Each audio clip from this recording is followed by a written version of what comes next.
화장실 안 다녀오신 분들은 미리 다녀오시고요. 중간에 급하신 분들은 나갔다 오시면 되겠습니다. 사도신경으로 신앙을 고백합니다.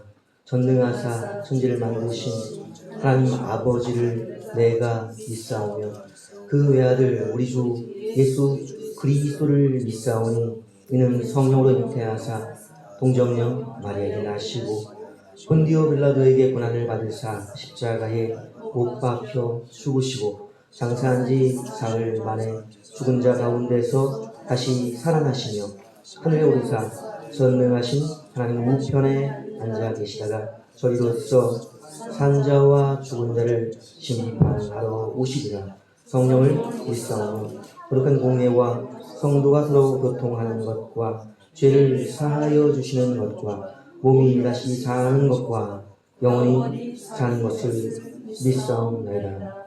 아멘. 보실 말씀은 요한복음 17장입니다. 요한복음 17장 신약성경 176페이지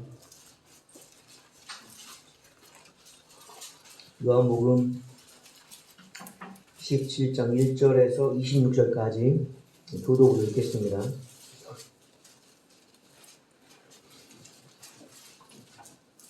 지금까지 설교들의 이제 최종편이에요. 저번에 이제 수요일 날 서론을 얘기했었죠. 기억하시고 두 번째 읽는 거니까 천천히 한번 잘 읽어보세요. 교독으로 읽겠습니다. 한 절씩 교독으로 읽을게요. 예수께서 이 말씀을 하시고 눈을 들어 하늘을 우러러 이르되 아버지여 때가 이르렀사오니 아들을 영화롭게 하사 아들로 아버지를 영화롭게 하게 하옵소서.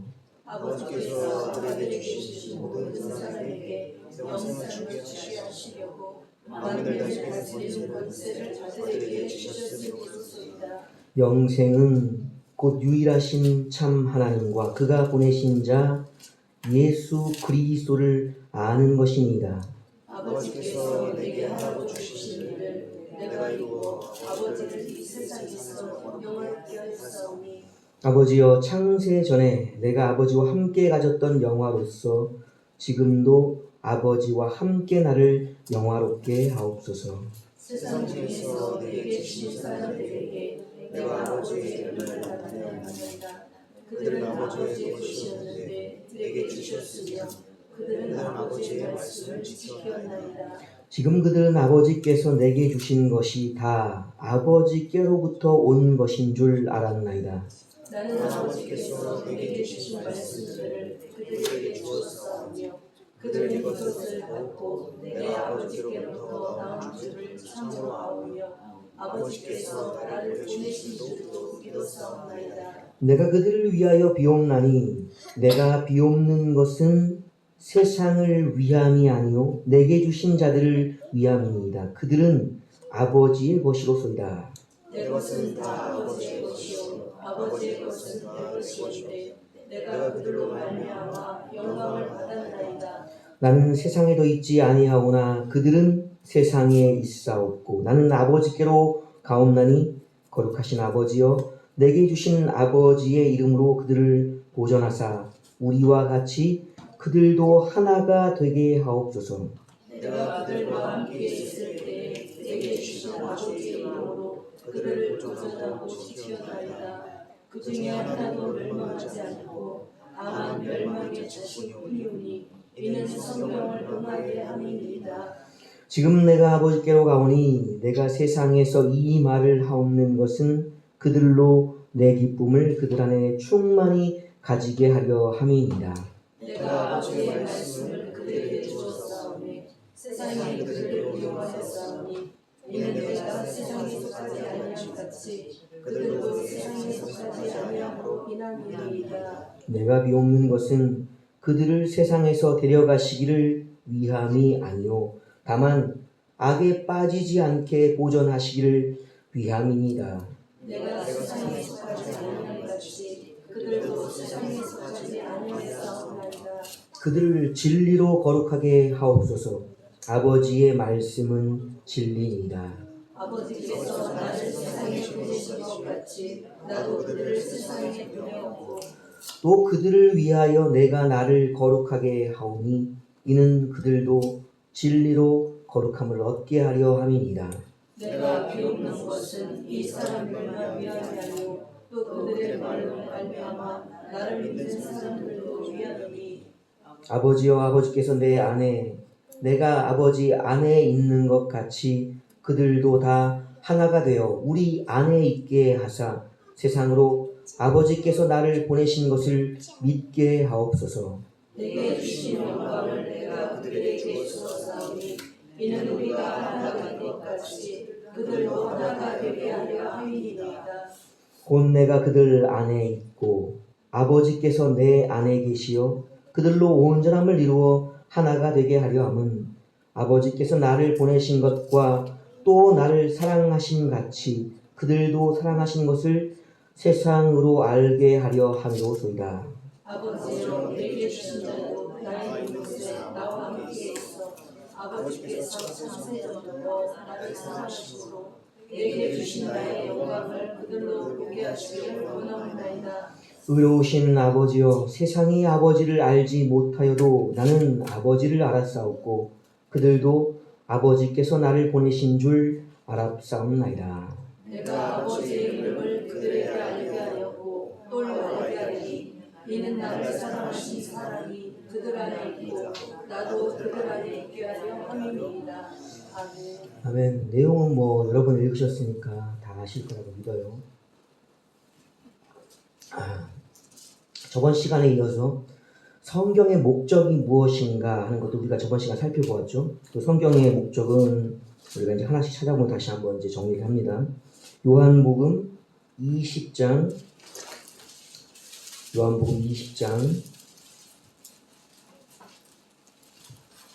30절과 31절 이게 저번 수요일 날의 이야기들의 결론이었어요. 요한복음 20장 30절과 31절 그리고 21장 25절 이렇게 읽겠습니다. 시작.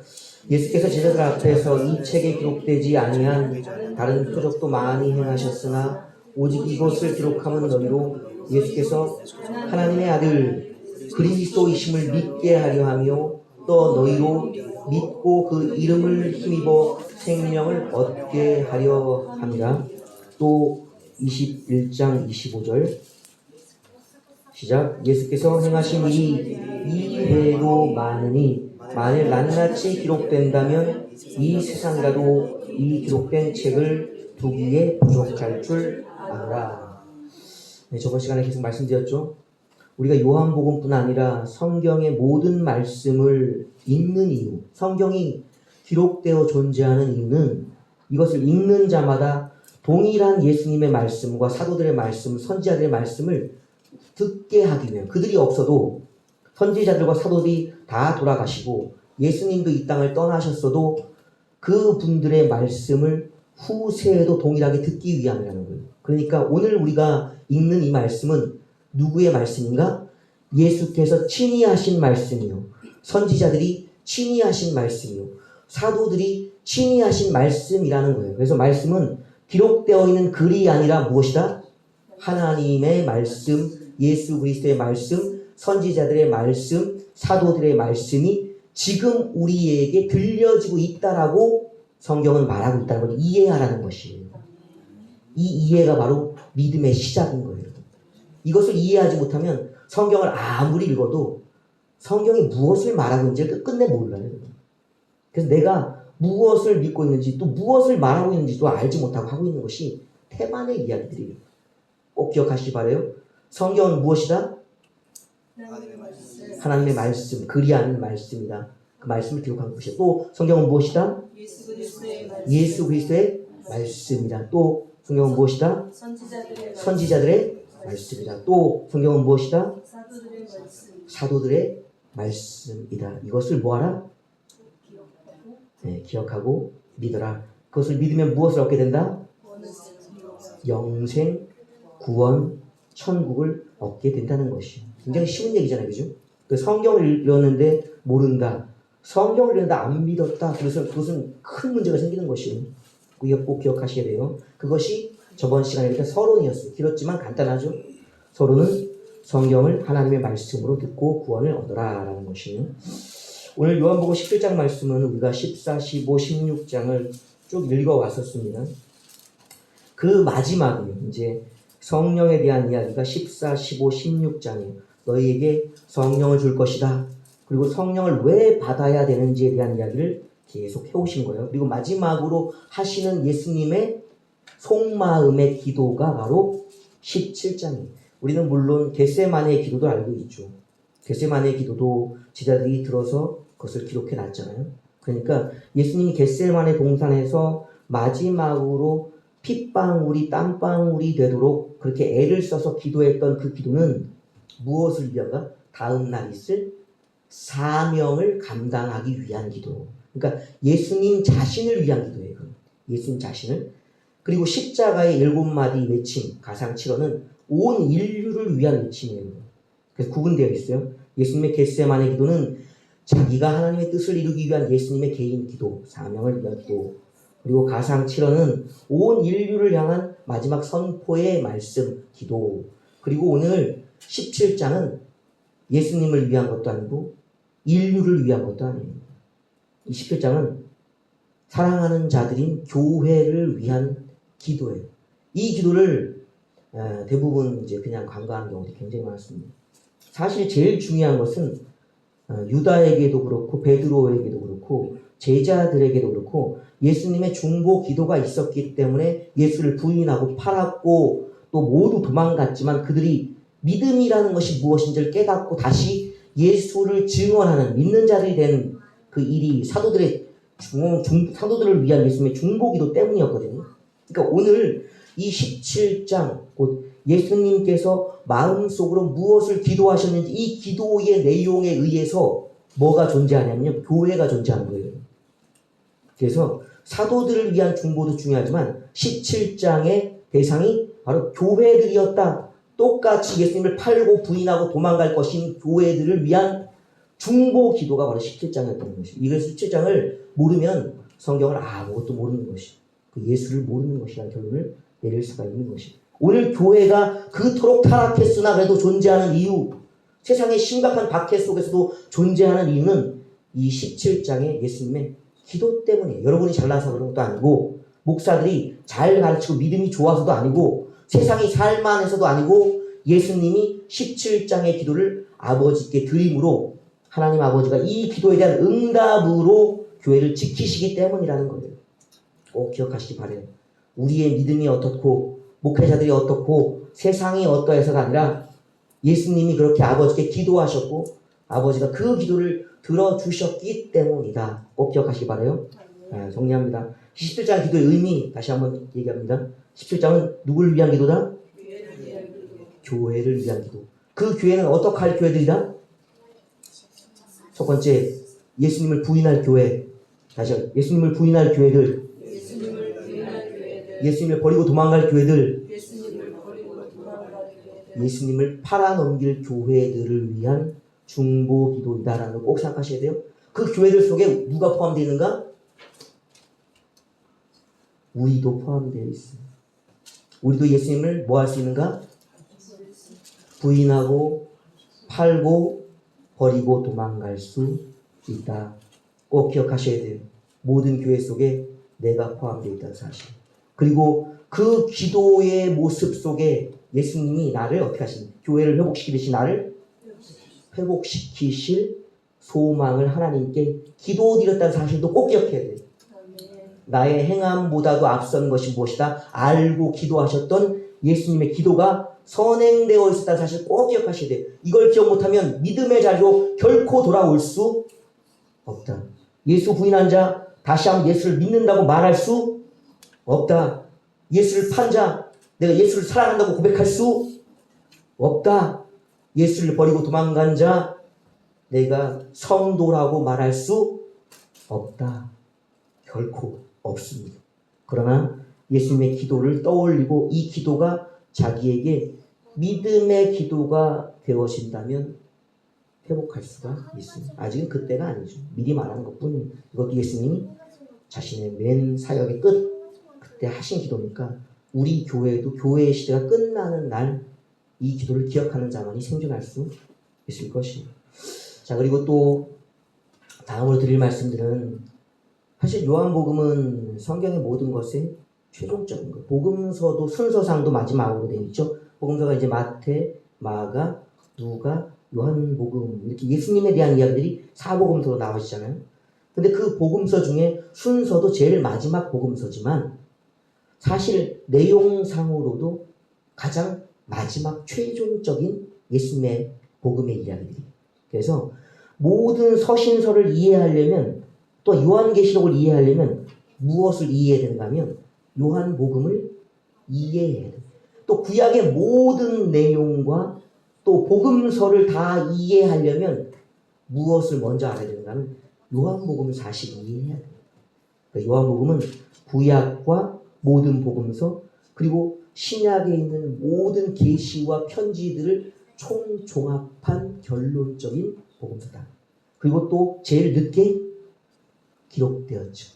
마지막으로 요한 사도가 제일 마지막까지 살아계시다가 이제 돌아가셨기 때문에 사도 요한이 쓰신 제일 마지막 편지로서 이 복음서가 성경의 가장 마지막 책이라고 볼 수가 있어요. 네. 꼭 기억해 두셔야 돼요. 내용상으로도 순서상으로도 가장 마지막 책이다 생각하시면 되겠습니다. 그러니까 성경을 최종적으로 표현하고 있기 때문에 요한복음 우리가 읽은 17장은요. 한 절마다 요한복음의 각 장을 대표하는 내용을 담고 있습니다.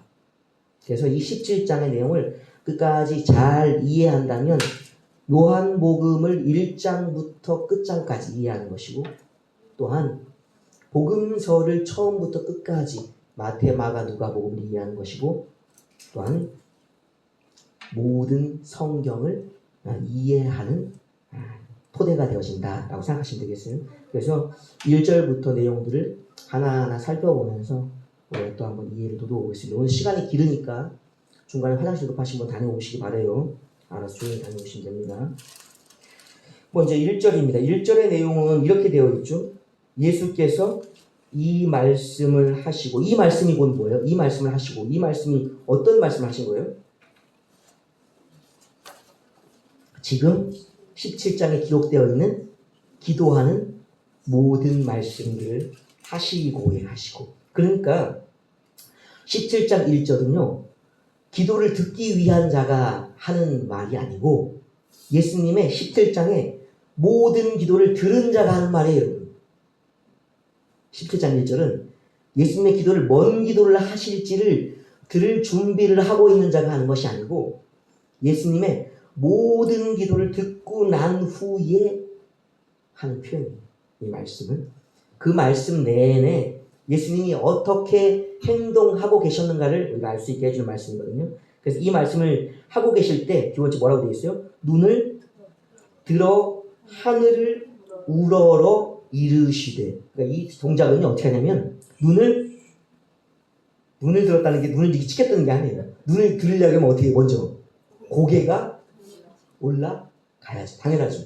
하늘을 뭐 하고 있다는 거예요? 바라보고 있다는 거예요. 하늘을 우러러 보고 있다는. 그러면 하늘을 예수님이 갑자기 왜 우러러 보셨을까요? 저번 시간에 우리가 말씀 하나 보았죠. 나인성이죠.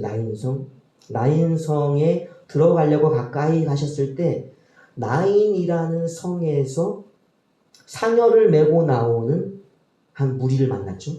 그 과부가 울면서 나오고 상여를 메고 나오고 또 그 마을에 많은 자들이 함께 모여서 나오는 장면을 봤었잖아요.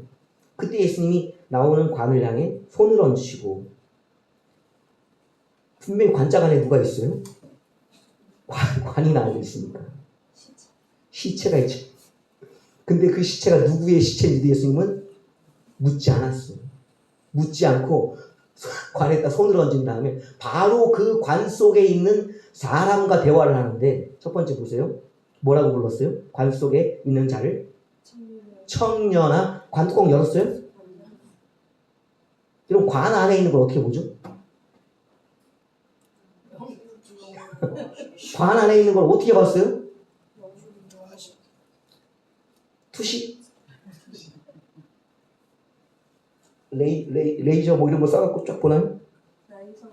나이성 여인을 나인성 여인을 보니까 그 아들이 보여요? 청년인지? 노인일지 소녀일지 청년일지는 몰라요. 그러나 예수님은 분명히 아무에게도 듣지 않았음에도 불구하고 관 안에 있는 자의 신원 정체를 알았단 말이에요. 그가 젊은 남자라는 사실을 알았기 때문에 청년아라고 시작하잖아요. 예수님의 눈이 무엇을 넘어볼 수 있도록, 나무 관을 넘어서 볼 수 있도록 눈이 일단 열리셨죠. 그래서 청년아라는 대답을 시작하잖아요. 그리고 뭐라고 그러죠? 일어나라. 시체가 지금 죽어 있잖아요. 죽은 자의 시체에게 말해보세요. 시체, 장례식장에 가면 뭐예요? 시체하고 대화하세요. 아유, 얼마나 누워 계시나 피곤하시. 3일간 누워 계셔야 되는데 좀 피곤하시겠어요. 좀 식사 좀 하고 누워 계셔요. 그러세요? 시체가 말을 알아들어요? 행동도 못한다. 왜? 말을 알아들을 지각이 없고, 말을 알아듣지 못하니까 반응할 수 있는 힘도 없는 것이 시체라고. 예수님이 쓸데없이 그런 상식도 없어요. 이미 상을 다 치러서 죽은 것이 확실한 그 청년을 향해서 예수님이 쓸데없이 그렇게 말장난하고 계시는 거예요. 듣지도 못하고 행동할 수도 없는 청년을 향해서, 이미 죽은 자를 향해서. 예수님은 누구랑 대화하실까 그러면? 그때 말씀드렸죠? 그렇죠, 여러분. 몸은 명백히 죽어 있어요. 예수님이 어떤 말을 해도 못 알아듣고 행동이 안 돼요. 그게 죽은 자의 정이에요. 무덤에 가서 우리가 아무리 울고 싶고 대화를 하려고 해도 답이 없어. 장례식에서 그렇게 그 사람과 대화하고 싶고 대화가 할 수가 없어. 여러분. 죽었기 때문에. 그러면 예수님이 말하고 있는 것은 알아듣고 살아있는 자여야만 하겠죠? 그 사람의 영을 보고 얘기하는 거죠. 그 영은 어디에 가 있다고 했어요? 낙원에 가 있는. 그러면 예수님의 눈 속에는 첫 번째는 관 속에 있는 청년을 바라보고 봤다면, 두 번째 예수님의 눈은 어디에 열리는 거예요? 어디를 향해? 그 낙원이 어디에 있길래? 낙원. 부자와 나사로의 교훈을 잘 이해해요. 부자가 그 나사로가 하는 고백들 들어보세요. 아브라함의 품이 어디 있는가? 바로 어디에? 땅 아래. 지하 세계라는 곳, 음부라는 곳, 스올이라는 곳, 무덤에 또 확장판이 그 스올의 확장판이 그것이 바로 음부 아니에요. 그 음부들, 스올을 바라보면서 주님, 그 옆에 뭐가 있습니까? 큰 구렁을 사이로 낙원이 있으니까. 삶과 죽음을 넘어서 이 땅에 보이는 세상과 보이지 않는 세상의 경계를 넘어서 주님은 뭐하는 거예요? 보면서 말을 하는 거예요. 예수님 말씀이 어디까지 들려지는 거예요, 그러면? 낙원에까지. 우리가 죽은 후에 살아가는 그 세계, 아브라함의 품에 있는 그 세계까지. 그렇게 목소리를 낼 수 있는 것이 유일한 예수님의 권능이었던 거예요. 그러면 이 예수님이 하늘을 우러러보신 것은 과연 그러면 관뚜껑을 넘어서, 그러면 삶과 죽음의 경계를 넘어서 낙원까지 바라보면서 말하고 계시다면, 오늘 이 하늘을 우러러는 것은 어디를 보고 있는 거예요? 땅을 보면서, 관을 보면서 얘기하셨다면 하늘에 뭐가 있길래요? 하나님의 보좌가 있기 때문에. 예수님의 이 눈이 성령 충만한 자의 눈인 거예요. 나중에 또 이제 예를 들어 설명하겠습니다. 그래서 예수님 지금 어디를 보고 기도하고 계시다? 하늘에 계신 하나님 아버지를 보면서 뭐하고 계시다? 이 예수님의 일방적인 말이 아니에요.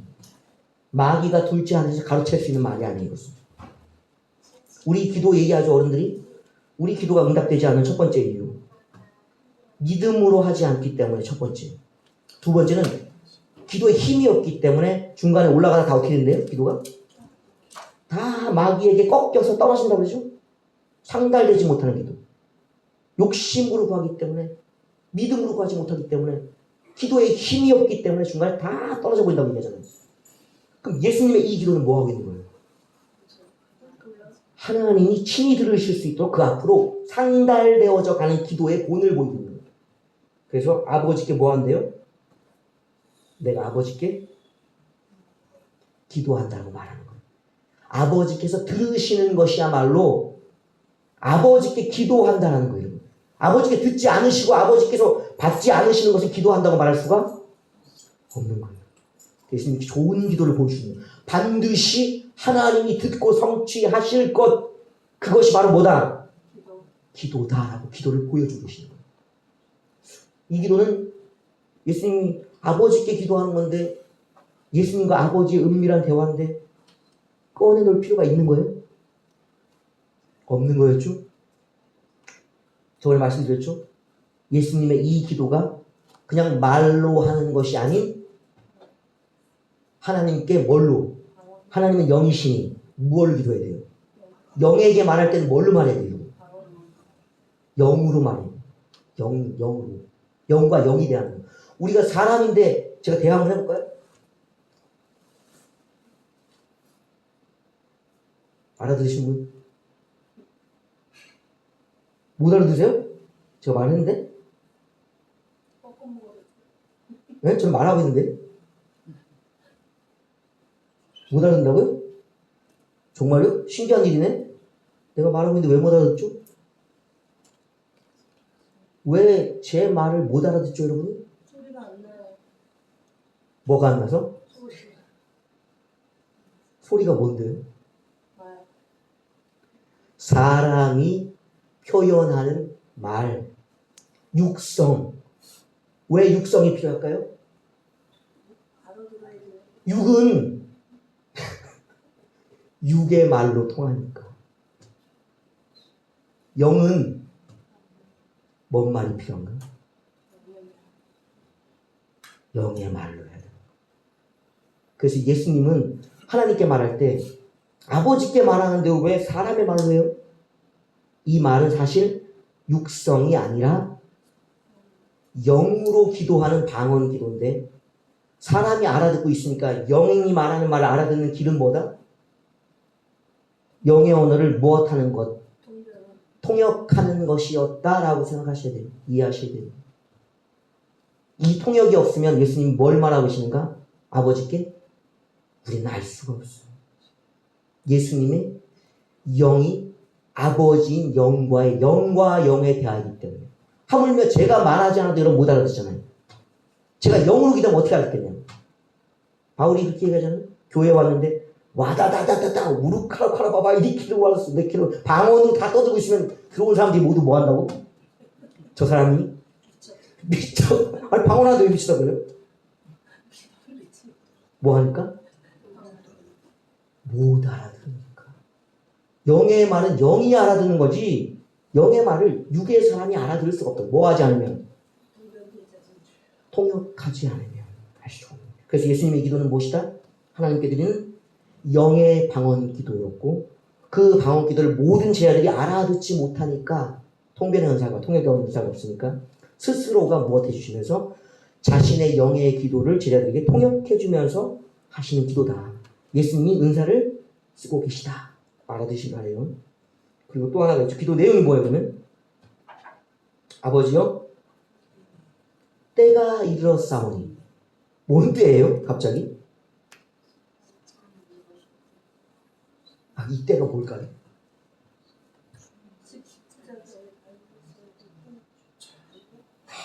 할렐루야. 눈치가 빠르시네.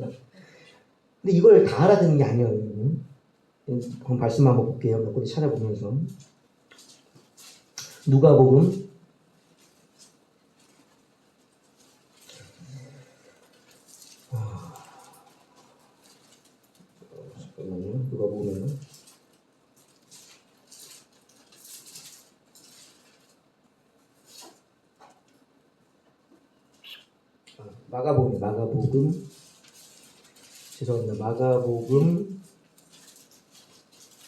8장. 마가복음 8장. 이제 이 시간들은 길어요. 이제 자세히 설명하기 때문에 꽤나 길습니다. 철야 기도가 끝날 때까지 할 수 있으니까 천천히 찾아보시면 돼요. 마가복음 8장 27절 끝절, 그리고 29절, 그리고 31절 이렇게 읽겠습니다. 27절 끝, 29, 31절 시작. 27절 사람들이 나를 누구라고 하느냐? 또 물으시되 너희는 나를 누구라 하느냐? 베드로가 대답하여 이르되 주는 그리스도시니이다 하매 31절 인자가 많은 고난을 받고 장로들과 대제사장들과 서기관들에게 버림받아 죽임을 당하고 사흘 만에 살아나야 할 것을 비로소 그들에게 가르치시되. 그러니까 지금 뭐예요? 예수님이 뭐라고 그러셨어요? 사람들이 나를 누구라고 하느냐? 너희들 소문 듣고 있지? 너희들 주변에 사람들이 뭐라고 하느냐? 여러분, 주변 사람들 뭐라고 해요? 밖에 나간 사람들? 예수님에 대해서 뭐라고 해요? 우리 주변에 사람들이 뭐라고 해요? 예수님을? 4대 성인 중에 한 분이다. 좋은 표현이에요. 맞아요. 공식적이구나 아주. 또 뭐라 그래요? 사람들이? 예수님? 몰라요? 죽은 사람. 죽었다? 죽은 자를 살리는? 뭐예요? 죽은 사람이다라는 소리를 들었어요. 죽은 자다. 부활을 못하고. 여러 가지 이해도 있겠죠? 그럼 여러분들은 뭐라고 그러실까요? 주는 나의 그리스도시. 진짜 그러세요? 그리스도시? 할렐루야. 이게 엄청난 고백이네. 베드로가 뭐라고 그랬어요? 주는 그리스도시입니다. 아무도 이 고백을 하지 못했죠? 다른 사람들은 뭐 지금 4대 성인이다 말씀하시는 세상 현재적인 이야기들. 또 나머지 사람들은 엘리야다. 여러 선지자 중, 더러는 선지자 중에 하나다. 이 예수는 평범한 사람은 아니다. 그러나 최대치로 볼 때 누구다? 선지자라는 게 최대치 예수님의 평가는. 근데 베드로만 유일하게 예수님을 다르게 보았어요. 모든 세상 사람들은 선지자가 최대치였어요. 예수님에 대한 호칭과 직분이. 베드로가 고백한 그리스도는 뭘까 그러면? 그리스도. 뜻이 뭐예요? 그리스도와 같은 단어는 메시아죠. 구약의 메시아. 신약에는 그리스도로 표현되어 있죠. 뜻은 기름 부음을 받은 자. 그 기름 부음을 받은 자들이 삼직이 있죠. 왕과 선지자와 제사장. 그러니까 삼직을 받은 자, 삼직 중에 또 하나일 것이다 라고 생각하는 게 그리스도라는 표현이에요. 메시아라는 표현이에요. 또 다른 표현이 뭐예요? 그는 구원자다. 그러니까 베드로는 예수님을 어떻게 알았어요? 베드로는 그리스도라는 고백은 해석하면 예수님을 베드로는 어떻게 하냐? 사람들은 선지자를 알았는데 베드로는 왕이요, 제사장이요, 선지자요, 모든 자의 죄를 구원할 구원자로 알았던 거예요.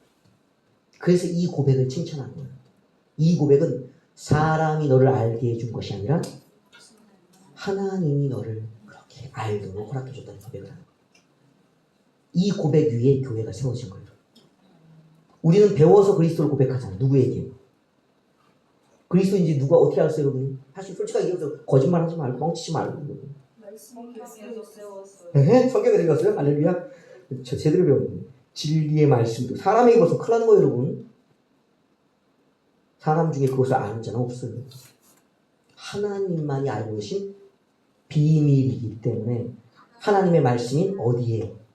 성경에서 배우는 거예요. 그 성경을 증언한 자들의 증언을 통해 배우는 거지 사람에게 배우는 게 아니라고요. 그러니까 그 다음에 이 그리스도라는 정체를 밝힌 후에 나오는 말씀이 뭐예요? 31절에 그 그리스도가 어떤 사람이라는 거예요? 그리스도가 고난받고 죽고 다시 살아나는 사람이라는 것을 알려주고 계시는 거예요. 그러니까 오늘 우리가 이 예수님의 기도를 통해서 첫 번째 알아야 될 것이 무엇인가? 예수님의 정체예요. 예수님 과연 누구기 때문에 하늘을 우러러 하나님과 마주보며 대화할 수 있을까? 하나님을 보는 사람은 다 어떻게 되는데? 죄인이 하나님을 보면 어떻게 된다? 그 죄로 인해 죽는다. 왜? 하나님은 거룩하시기 때문에. 근데 인자라고 표현되죠. 인자. 인자는 말 그대로 한자지만 사람은 뭐예요? 사람 인자했다가 아들 자자예요. 사람의 자식, 사람의 자녀. 그냥 사람이란 얘기예요. 사람이 어떻게 하늘으로 하나님을 대면하고 버젓이 살아서 기도할 수 있냐면 이게 바로 누구다? 예수. 정체는 하나님의 아들 그리스도이기 때문에. 그래서 이 기도를 우리가 드릴 수 있을까요? 없을까요? 하늘을 마주 보면서 우리도 하나님을 마주 보면서 기도를 드릴 수 있을까요? 기도 어떻게 하세요, 여러분? 하늘을 우러러서 기도하세요? 하나님이 안 보여서 그런 거예요. 하나님이 안 보여서. 진짜 하나님 보이면 어떻게 되는지 아세요? 둘 중에 하나예요. 완전히 죄를 씻고 있든가. 그러면 하늘을 우러러서 볼 수 있지. 그러나 회개가 안 된 사람은 결코 하늘을 볼 수 없어. 죽으니까. 유일하신 하나님의 아들, 죄 없는 사람, 그리스도 예수 그리스도만 할 수 있는 이 하늘을 우러러는 기도예요. 근데 때가 이르렀대. 이 때가 아까 뭐였어요? 그리스도가 정체를 밝히는 증거들. 그냥 나 그리스도야 그러면 안 돼. 뭘 해야 돼? 고난받고 죽어야 되고 며칠 만에? 성경에 기록된 대로 3일 만에 다시 살아나야 되는 거예요. 잠깐 살았다가 그 사람은 잠깐 살아났다 또다시 죽는 죽음이 아니라 부활이 아니라 영원히 무엇을 이기는? 죽음의 권세, 죄의 권세를 이기는 다시 죽지 않을 부활을 해야만 누구다? 그리스도다. 그것을 뭐 할 때가 왔다. 이때는 성취하고 이룰 때가 왔다. 이것을 왜 알려주실까요? 제자들이 예수를 누구로 믿고 있기 때문에. 그리스도로 믿고 있기 때문인 거예요.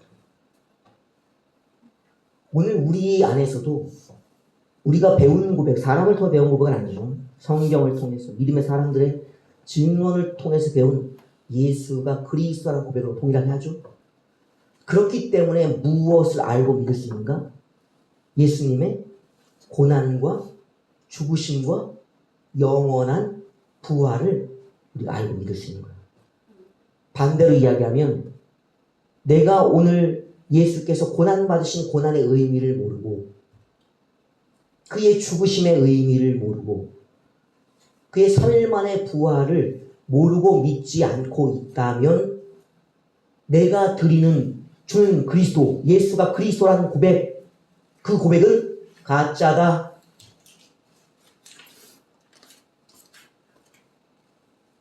예수께서 제자들에게 그 신앙 고백을 인정하고 알려주셨듯이 오늘 우리도 마찬가지예요. 똑같은 신앙 고백자였어. 내가 그리스도를 고백하는데 아까 그리스도 고백하셨죠? 고백하셨죠 다? 예수님 고난의 의미를 알아요? 믿어요? 예수님의 죽으심의 의미를 알아요? 믿어요? 그의 3일 만의 부활을, 영원한 부활을 알고 믿어요? 그렇다면 그 고백은 진짜예요. 구원받을 만한 고백이다.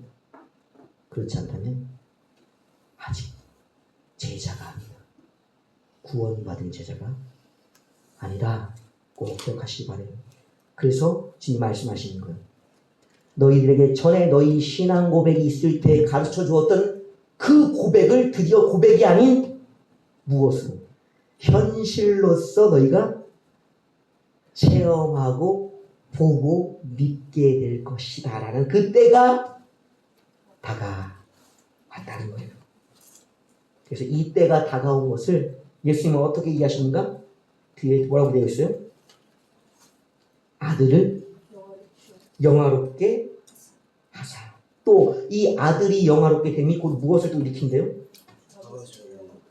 아버지를 영화롭게 한다는 거예요. 자, 알 수가 없죠. 그 고난과 죽음과 그 부활이 아들을 영화롭게 하고 아버지를 영화롭게 한다는 거예요. 이게 왜 그럴까요? 왜? 그 이야기가 요한복음 1장에 나와 있는 거예요. 요한복음 1장. 요한복음 1장.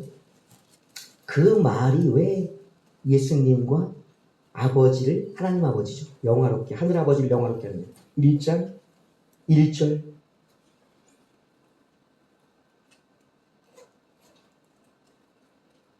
요한복음 1장 1절 같이 읽겠습니다. 시작. 태초에 말씀이 계시니라. 이 말씀이 하나님과 함께 계셨으니 이 말씀은 곧 하나님이시니라. 이 영화가 과연 무엇인가요? 그러면 이 영화가 태초에 하나님이 계셨고 그 하나님과 함께 누가 계셨다? 하나님의 말씀이 계셨다는 거예요. 그 하나님과 말씀이 동시에 계셨다는 거예요. 이 말씀이 곧 누구래요? 여기서 이 말씀이 하나님 자신이라고 말하죠. 근데 그 말씀 1장 1절의 말씀을 쭉 읽어보면 그 말씀의 정체가 바로 누구예요? 육을 입고 이 땅 가운데 오신 예수. 그러니까 지금 예수님이 아들을 영화롭게 하고 또 이 아들이 행하는 모든 것이 아버지를 영화롭게 한다는 말의 의미를 1장 1절로 보면 뭐예요? 지금 예수님이 하고 계신 모든 일들은 하나님의 뜻대로 행하는 것이기 때문에 언제부터 이 아들의 일이 정해졌는가? 태초부터 하나님 자신이 존재하시면서부터 가지셨던 계획의 말씀, 작정의 말씀, 이루실 성취의 말씀이기 때문에 이 말씀을 따라서 일하고 있는 예수님의 이 고난과 죽으심과 3일 만에 영원한 부활이 무엇인가요? 영화로. 그게 언제?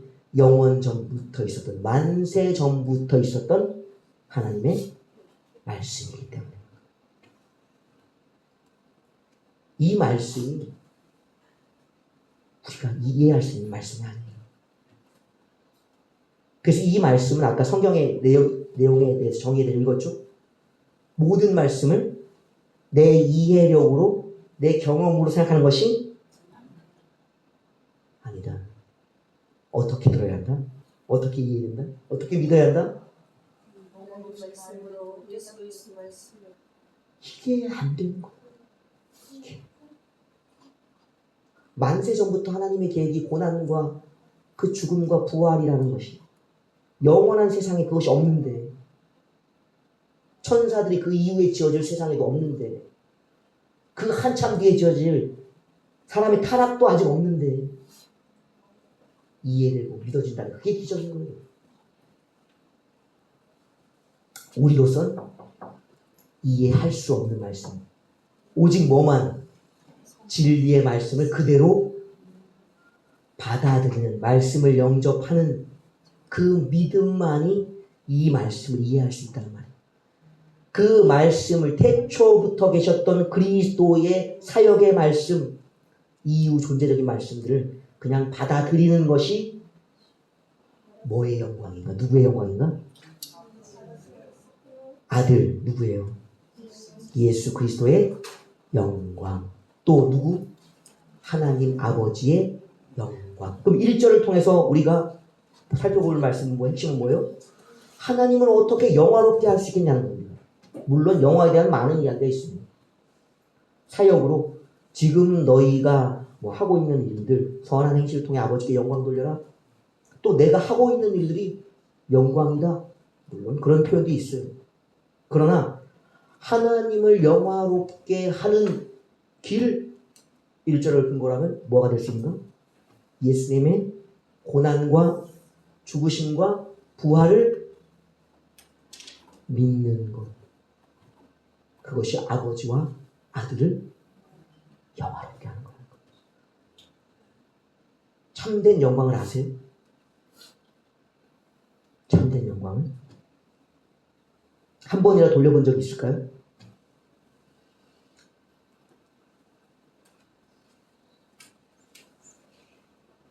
말하지 마세요.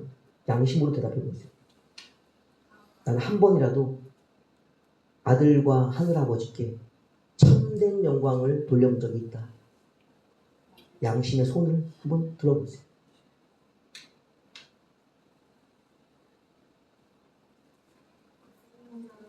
알아서 손을 들으셨겠죠? 영광 돌리기 참으로 쉽고 어렵다.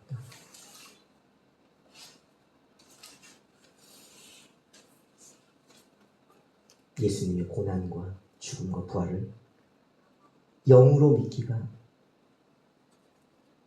입으로 믿는 건 쉽니다. 삶으로 믿기도 어렵고 영으로 믿긴 더더욱 어렵다. 그걸 진짜 믿는다면요, 여러분의 영의 반응이 일어나요. 그걸 마음으로 생각으로 믿으면 생각과 마음의 기쁨이 일어나고, 육으로 믿으면 예수가 그리스도이시니 묻지 않아도 터져나갑니다. 그것이 하나님께 참으로 영광 돌리는 증거. 한 분이라도 있으면 놀라운 기적입니다. 이것이 교회의 고민입니다. 자, 두 번째, 2절에 뭐라고 되어 있어요? 아버지께서 아들에게 주신 모든 사람에게 무엇을 주게 한다고? 그러니까 지금 예수님은 아들을 믿는 자에게 주시는 무엇이 있다고 얘기하셔요? 이것은 아들에게만 있는 거예요. 왜? 아버지께서 누구에게 주셨습니까? 여기서 아들을 이야기하는 건요, 사람이 아니에요. 하나님의 아들이에요. 그래서 그리스도에게만 주신 그것이 바로 영생이에요. 그래서 사도행전에 나와 있죠, 이 표현이 천하 만 사람의 이름 중에 오직 유일한 이름, 예수 그리스도 그 이름에만 무엇이 있다? 영생, 구원이 있다.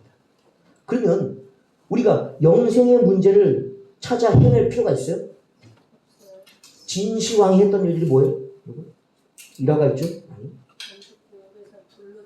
불로 장생을 꿈꿨죠? 모든 자들 마찬가지입니다. 특히 이제 가난한 자들보다도 여러분 부자를 찾아보세요. 우리 대한민국 최고의 부자 누가 있을까요? 응? 뭐 모르겠어요, 누군지는. 또 세계 최고의 부자 누구일까요? 잘 모르겠어요. 그러나 대한민국이나 세계 최고의 부자들에게 있는 문제가 있어요. 가난한 자나 부자나 모두 죽는다는 거예요. 유명하나 무명하나 젊은 자나 늙은 자나 모두 죽는다는 겁니다. 그들에게서 가장 귀한 게 뭘까요? 이 땅에서 조금 더 사는 거예요. 살면 얼마 더? 몇십 년. 근데 지금 뭘 준대요? 영생. 영원히 죽지 않은 영생이 아들에게 있다는 거예요. 그럼 물어보세요, 부자에게 가서. 가난한 자들은 좀 놔두고 잠깐 빼고 잠깐만. 죄송해요, 가난한 자를 무시한 게 아니에요. 왜냐면 돈의 문제가 걸려 있으니까, 값을 매게 되니까. 자, 영생은 빼고 일단 1년 더 살게 해주면 얼마? 1억? 1억에 1년? 10억? 여러분 어떻게 생각하세요? 동의하세요? 1억 주고 1년 더 산다면 오케이 하실 거예요? 여러분 부자라면? 여러분이 세계 최고의 부자, 대한민국 최고의 부자라면 1년 더 사는데 1억 주겠어요? 10억? 어때요? 돈 너무 많아요? 죽을래 그냥? 여러분이 가진 재산이 1억밖에 없다면 전 재산을 1억을 주고 1년 연장하기 힘들어요. 깎을 거예요. 그러나 1000억이 있고 조가 있다면 1년에 1억? 기꺼이. 10억? 기꺼이. 여러분이 가진 뭐만큼? 재산만큼 그 시간에 대한 투자를 할 거예요. 그러면 영생을 주시는 자의 이야기가 길이 나와 있다면, 방법이 있다면 뭘 거실 거예요? 얼마를 거실 거예요? 그 길이 예수님을 뭐만 하면 된대?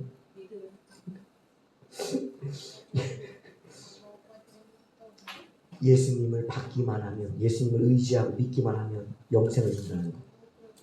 그 믿음의 가치는 얼마일까요? 영생을 얻는 믿음의 가치는?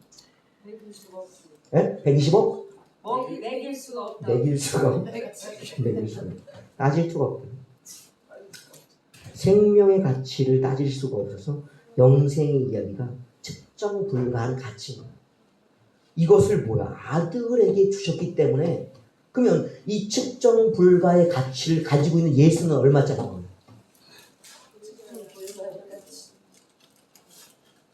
진짜요? 예수가 그렇게 귀해요?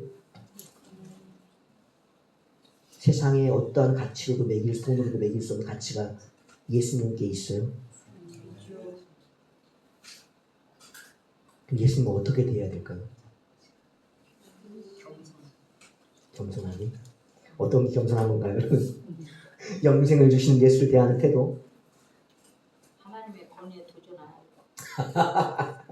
하나님의 권위에 도전 안 하는 거예요. 할렐루야. 절대적 권위, 예수님의 권위를 인정한다. 사실 영생을 우리가 믿지 못하고 영생이 무엇인지를 알지 못하기 때문에 아들을 대하는 태도가 뭐지? 좀 이따가 나오고 계속 요한복음 볼 거니까.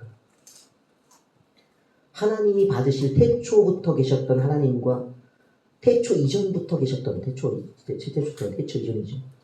만세정원이라고 표현되고 태초 이전 영원전부터 계셨다는 그 하나님과 그 말씀이신 예수 그리스도를 대하는 그 인식과 태도가 영생을 아는 태도 같은 거예요. 교회가 간판만 예수교, 그리스도교, 기독교라고 걸어놓고 교회 안에서 예수를 두려워하고 예수를 사랑하고 이제 앉아가 있어요. 예수 아니면 영생을 얻을 방법이 없다라고 하는데 예수는 교회에서 어떤 대접을 받고 있는 거예요? 예수께서 그 영생을 주기 위해 아까 1절에 말했죠. 자신의 고난과 죽음의 때가 왔다. 제가 요번에 저도 세미나 가가지고 물론 유익된 것도 많아요, 여러분. 유익된 것도 많아요. 그러나 유익되지 않은 것도 많이 있어요. 자세한 얘기는 나중에 기회가 되면 하겠습니다.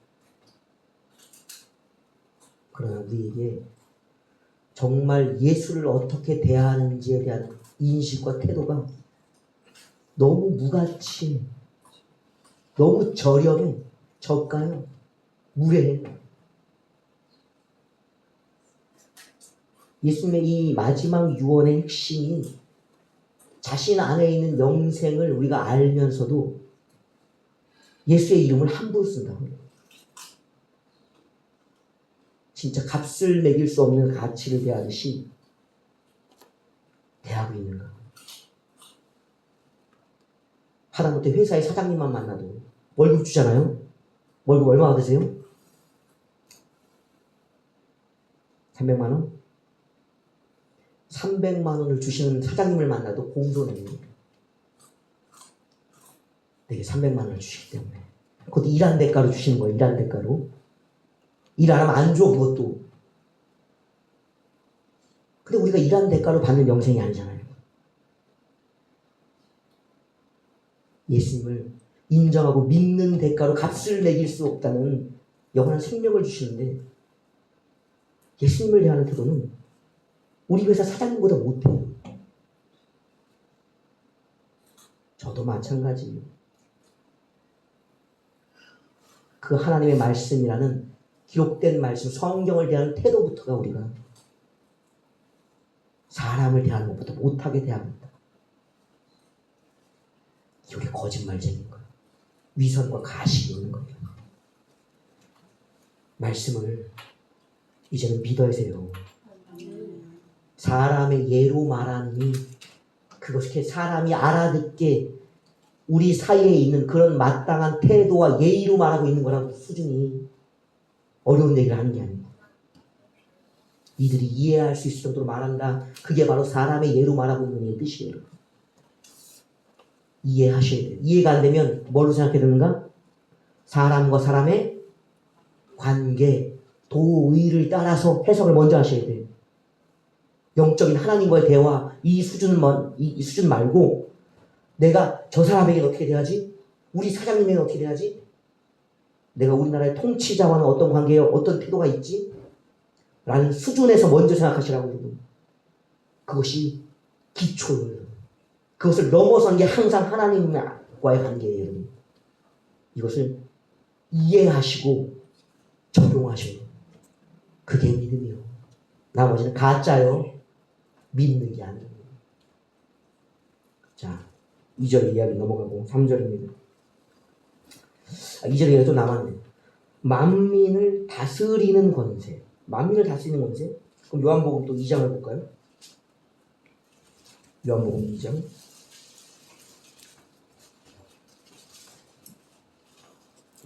이장 했나? 2장 했네. 지금 읽었죠? 이건?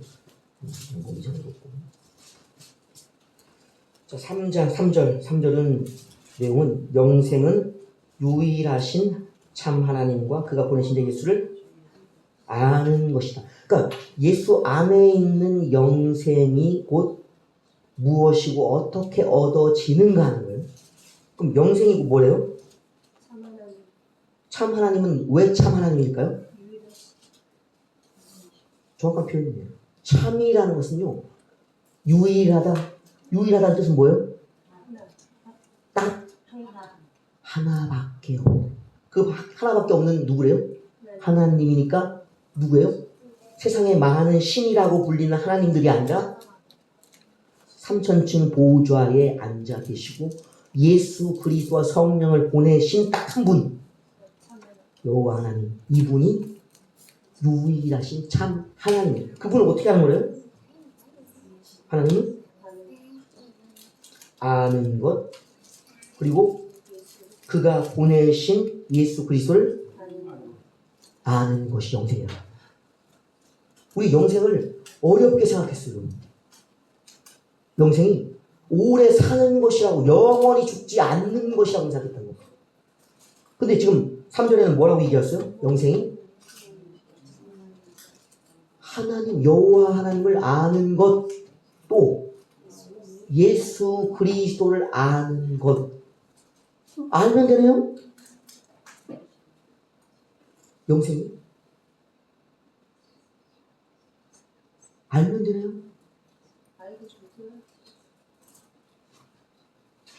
요한복음 3장.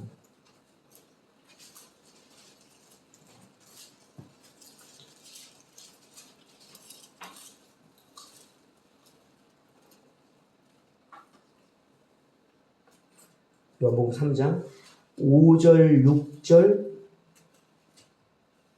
14, 15절 이렇게 할게요. 요한복음 3장 5절, 6절, 14, 15, 5절부터 시작. 예수께서 대답하시되 진실로 진실로 내게 이르노니 사람이 물과 성령으로 나지 아니하면 하나님의 나라에 들어갈 수 없느니라. 육으로 난 것은 육이요 영으로 난 것은 영이니. 15, 14, 15 모세가 광야에서 뱀을 든 것 같이 인자도 들려야 하리니 이는 그를 믿는 자마다 영생을 얻게 하려 하심이라. 이 이야기들을 쭉 연결해 보면 하나님을 알고 예수 그리스도를 아는 것에 대한 해석이 나오는 거예요. 첫 번째, 아까 1절부터 나왔죠? 광야에서 모세가 뱀을 든 것 같이 이 뱀은 백성들이 죄를 지으니까 하나님을 대적하는 죄예요. 불평불만의 죄예요. 이 죄를 지으니까 이스라엘에게 진노가 임했는데 어떤 진노였어요? 불뱀들이 백성을 물기 시작하죠. 불뱀들이. 광야에서 불뱀들이 물기 시작하니까 뱀에 물려서 어떻게 되나? 죽어가는 거예요. 그러니까 모세가 무엇을 만들었는가? 놋뱀을 만들어서 들어 올리니까 그 놋뱀을 뭐 하기만 하면? 바라보기만 하면 뱀에 물려 죽어가던 자들이 독이 해독되어 다시 살아나더라. 뱀에 물린 자에게 놋뱀을 만들어 들어 올리고 보게 했더니 살아나더라. 그것 같이 무엇하는 거? 인자가 들린 것을 바라보고 믿는 자가 영생을 얻는 것이다. 그러니까 지금 광야의 불뱀이 뭐예요? 불뱀. 죽이는 독을 가진 뱀. 마귀의 역사들이죠. 죽음의 역사들. 그것을 뱀을 보고 모세가 만든 뱀이에요. 그러면 세상 사람들이 죽는 이유는 뭐예요? 죄죠. 매달린 예수, 들려진 예수는 어떤 자예요? 뱀과 뱀을 연결시키듯이 세상 모든 자기가 지은 죄가 아니에요. 자기가 지은 죄는 없고 세상 모든 사람들이 지은 죄를 지고 있는 죄인 예수. 내가 불뱀에게 물려 죽어가고 있듯이 또 다른 모세가 만든 뱀을 보면서 내가 이 뱀에게 물렸으나 저 뱀을 보면 살 것을 바라듯이 그 얘기는 뭐예요? 내게 있는 독이 이 뱀이 아닌 저 뱀에게로 다시 저 뱀의 것이라고 생각해서 돌려지는 것처럼 그 구리뱀을 산뱀처럼 나를 문뱀처럼 이해할 수 있는 그 이해와 믿음이 있다면 살 것이다. 예수도 마찬가지. 내가 지은 죄를 누구에게? 내 죄를 지신 그리스도에게 옮겨진 것을 이해하고 믿는다면 살 것이다. 그렇게 얘기하고 있는 거죠. 광야의 그 뱀과 같이 자신이 들려져 있다. 여기서 영생을 예수님이 자신을 아는 것, 하나님을 아는 것이라고 아는 것이 바로 뭐예요? 바로 그 이해, 인식, 그 행동이 되는 거예요. 예수를 바라볼 때 어떻게 바라봐야 되나? 내 모든 죄를 짊어지고 계신 분. 그렇기 때문에 그분의 고난과 죽음이 이해가 되는 거예요. 그 눈물이 나는 거예요.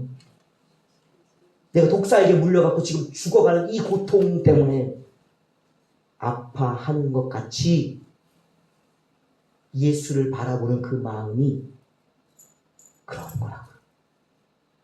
고통스럽고 죽을 것 같은 그 고통처럼 그런 마음으로 구리뱀을 바라봤듯이 그런 마음으로 예수를 보게 된다.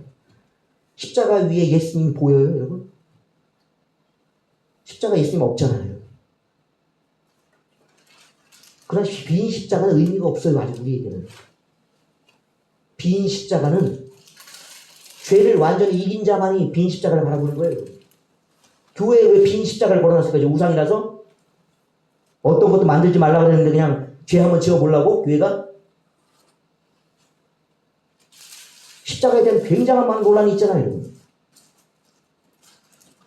그러면서 왜 빈 십자가를 걸었냐? 우상 될까봐 겁나는 저 십자가를. 어떤 것도 만들지 말라고 한 저 십자가를. 무엇 없는 십자가를. 예수 없는 십자가를 왜 만드냐? 가톨릭은 예수 있는 십자가를 갖고 있죠. 그게 정상이에요. 십자가에는 죄를 지은 죄인이 달려있는 것. 근데 왜 개신교는 그 예수 떼버렸을까? 십자가에서.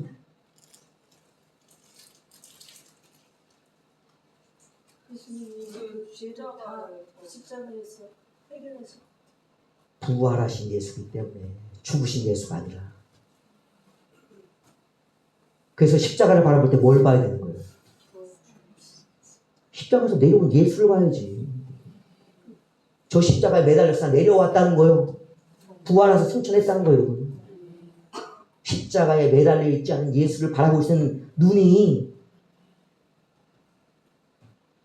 예수를 아는 영생의 지식인 거예요. 보이세요?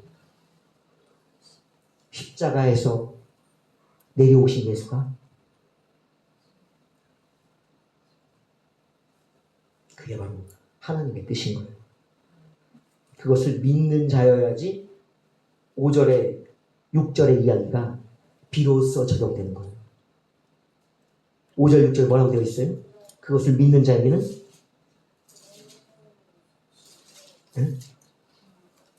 물과 성령으로 거듭난다. 그래서 바로 육의 사람이 영의 사람이 되어지는 증거를 받게 된다. 물 세례와 성령 세례가 비로소 주어진다는 거예요. 물 세례 받으셨죠? 성령 세례 받으셨죠? 그럼 그 지식은 하나님이 보시기에 어떠한 지식이라는 거예요?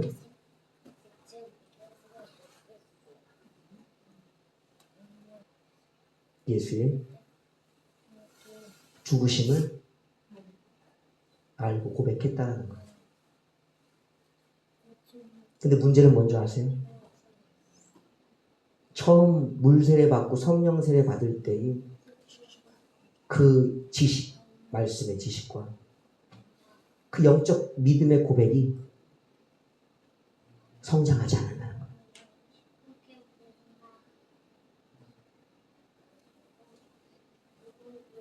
그대로라는 거예요.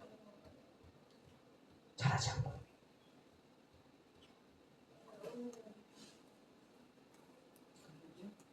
거듭났으나 그냥 거듭난 거지. 육에 있다가 영으로 옮겨졌지. 영적 은사와 체험들을 많이 하니까. 거듭났다는 건 뭐예요? 우리가 응애하고 태어나면 세상과 어떤 교류를 갖게 돼요? 만져지고 들려지고 사라지잖아요, 몸이. 그래서 이 몸이 어떻게 돼, 날마다? 경험이 많아지죠? 아는 것이 많아지는 거예요, 여러분. 가진 것이 많아져요, 여러분. 그리고 아기 때랑 비교해보세요. 얼마나 컸는지. 육의 남이 그렇다. 그러면 육도 이렇게 나지만 영이 거듭났어. 영이 다시 태어난 거예요. 영이 태어난 거예요. 영이 응애. 영적 세계를 얼마나 아세요? 육이 아는 지식만큼 경험을 갖고 계세요? 영의 지식이? 우리가 육 인맥 많죠? 얼마나 많은 사람과 인맥이 있어요? 관계가? 우리 가진 것도 많잖아요. 집도 있고 차도 있고 땅도 있고 돈도 있고 명예도 있고 영적인 명예, 영적인 재산, 영적인 관계들은 얼마나 갖고 계세요? 거듭만 나서 되는 게 아니에요. 애기가 맨날 애기여서는 안 되는 거야. 거듭나는 게 있다면 잘하는 것이 있는 거예요. 육의 사람도 잘하지 않으면 걱정인데 영의 사람이 영적으로 안 자라면 얼마나 걱정입니까? 그것이 영원한 상태이기 때문에 문제예요. 육의 상태는 보세요. 죽으면 끝나 그 상태가. 한 100년 그 상태 그대로요, 여러분. 100년밖에 안 돼요. 영의 상태가 그렇다면 얼마나 지속되겠어요? 영원히 그러한 거예요. 영원히. 하늘나라에서 우리가 애들 보세요. 생명이니까 귀하지만 생명으로서 귀함 말고 사람 다움으로서 행하는 걸 보시라. 애기가 저런 깐난 아기들이 뭘 할 수 있어요? 사람 구실이라고 말할 수 있겠어요, 그러면? 영적으로도 마찬가지. 영적 싸움 못해요, 여러분. 영적 싸움 못해요. 그래서 예수님의 후반절의 기도들이 필요한 거예요. 거듭남에서 머무는 것이 아니라 이제는 뭘 바라봐야 되는가? 자라남을 바라자. 크신 분 있어요? 그런 분은 고백 안 해도 돼요. 다 컸는데 잘 자라고 있는데 뭔 걱정이에요? 자라지 않으려고 하는 사람, 아예 작정한 사람들이 있어. 하나님의 양식을 먹으면서 생명수를 마시면서 자라나야 되는데 자라나지 않기로 작정한 사람들이 있어요. 걱정스러운 거예요. 하나님 나라의 일을 감당하지 못해요. 그게 뭐예요? 그게 가정구원이에요. 가정구원. 거듭나면 나만 구원. 따라해볼게요. 거듭나면 나는 구원받는다. 자라나지 않으면 가정구원은 없다.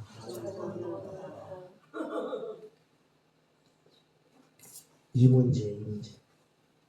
내가 자라나지 않으면 내 남편, 내 아내, 내 부모, 내 자녀는 스스로가 거듭나야 돼. 돌아보세요. 내가 거듭나기까지 얼마나 오래 걸렸고 얼마나 어려웠는지. 예수 믿고 성령 받은 거, 물세례 받은 거 떠올려 보세요. 얼마나 걸렸어요? 저는 16년 걸렸어요. 16년. 그것도 빠른 거예요, 여러분. 빠른 거. 우리가 성령 받고 물세례 받아 거듭나는 그것이 개인차가 다 있다. 언제 성령 받았는지 떠올려 보셔야 돼요. 그렇게 어려운 거예요. 어마어마한 시간이 필요한 것이다. 이 거듭남의 이야기.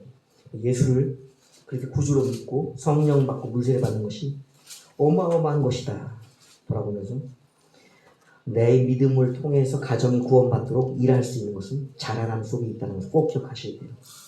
자, 그리고 4절입니다. 4절.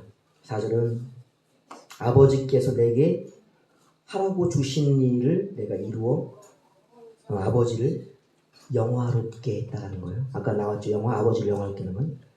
첫 번째는 초신자들, 거듭나는 아기들에게는 생명이 필요하니까 하나님을 알고 예수 그리스도를 아는 것이 영생을 하는 첫걸음이라고 얘기했어요. 그냥 예수 믿기만 해도, 영접하기만 해도 아이고 하나님을 영화롭게 했다는 거예요. 그냥 그 자라나는 자들의 이야기죠. 자라나는 자들은 더 이상 예수를 아는 것, 믿는 것에 머물러 있어서는 안 된다는 얘기를 하고 있는 거예요. 5절이 뭐예요? 4절에 아버지께서 내게 하라고 주신 일을 해야지만 얻는 영화로움이 있다는 거예요. 이게 자라나는 자들의, 성장하는 자들의 영화로움이에요. 우리가 어느 순간 아버지께서 영화를 안 받으실 때가 있어요. 우리의 기도와 우리의 일을 안 받으신다. 무슨 얘기가 저기 있지만 맨날 하는 얘기가 그래요. 엄마, 나 태어났어. 나 태어났어. 우와, 대단하지? 3년 지난 뒤에 말할 때 그랬으니까. 그럼 몇 살 정도 될까? 한 6살 됐겠네. 엄마, 나 태어났어. 대단하지? 나 어마어마하지? 3년 뒤에 9살 되겠네. 또 엄마, 나 태어났어. 대단하지? 10년, 20년 뒤에도 엄마, 나 대단하지? 나 태어났어. 라고 얘기한다면 어이구 이내 귀한 자식아. 그러니까 널 보니까 그냥 널 낳은 것이 그냥 어마어마하게 자랑스럽다요. 대한민국이 경사다요. 온 세계가 기뻐할 일이다. 26살 된 자식에게 영광 받으실 부모 있어요? 내가 잘했다. 너무 후회하지 않을 세상에서 가장 흡족한 일을 했다. 50살이 돼서도 똑같이 상식이 없는 거예요. 아이와 부모 모두. 6살이 되면요, 엄마 나 유치원 잘 갔다 왔어. 오늘 뭐 배웠어? 12살이 되면요, 엄마 나 초등학교 가서 뭐 했어? 20살이 되면요, 엄마 나 대학교 가서 뭐 배웠어? 한 30살쯤 되면 엄마 나 결혼했어. 자식 낳았어.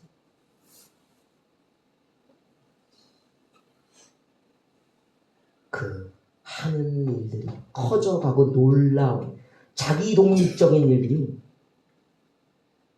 되어질 때 그 부모가 말하면서 내가 자식 하나는 뭐였다?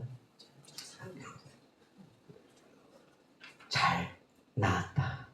잘 키웠다. 왜요? 똑같은 자식인데 나이 값을 해야 되는 거. 나이 값을. 그 하고 있는 일이 뭘까요, 그러면? 나이 값이라는 것은 4장 볼게요. 요한복음 4장. 그래서 성경 그 17절 한 절 한 절이 장들의 요약이 잘 되어 있습니다.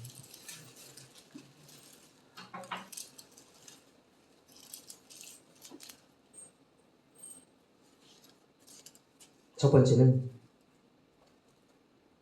34절 그리고 24절 그리고 41, 42절 이렇게 읽어볼게요. 이 해석이요. 과연 자라나는 자는 무엇을 해야지만 자라나고 무엇을 잘하는 자가 되는가? 34, 35절, 24절 읽어볼게요. 시작.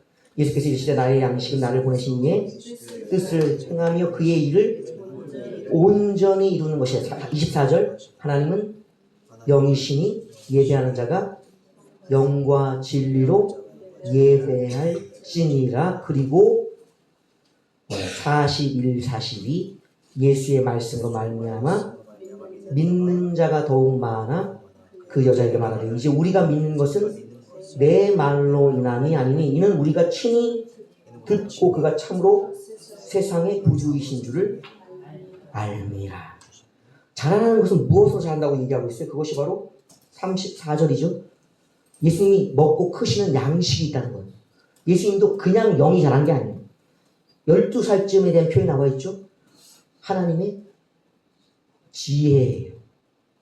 영이 충만한, 사랑이 충만한 하나님의 사랑, 말씀, 지혜, 그래서 성령을 통해 먹으면서 양식으로 먹으며 자랐다.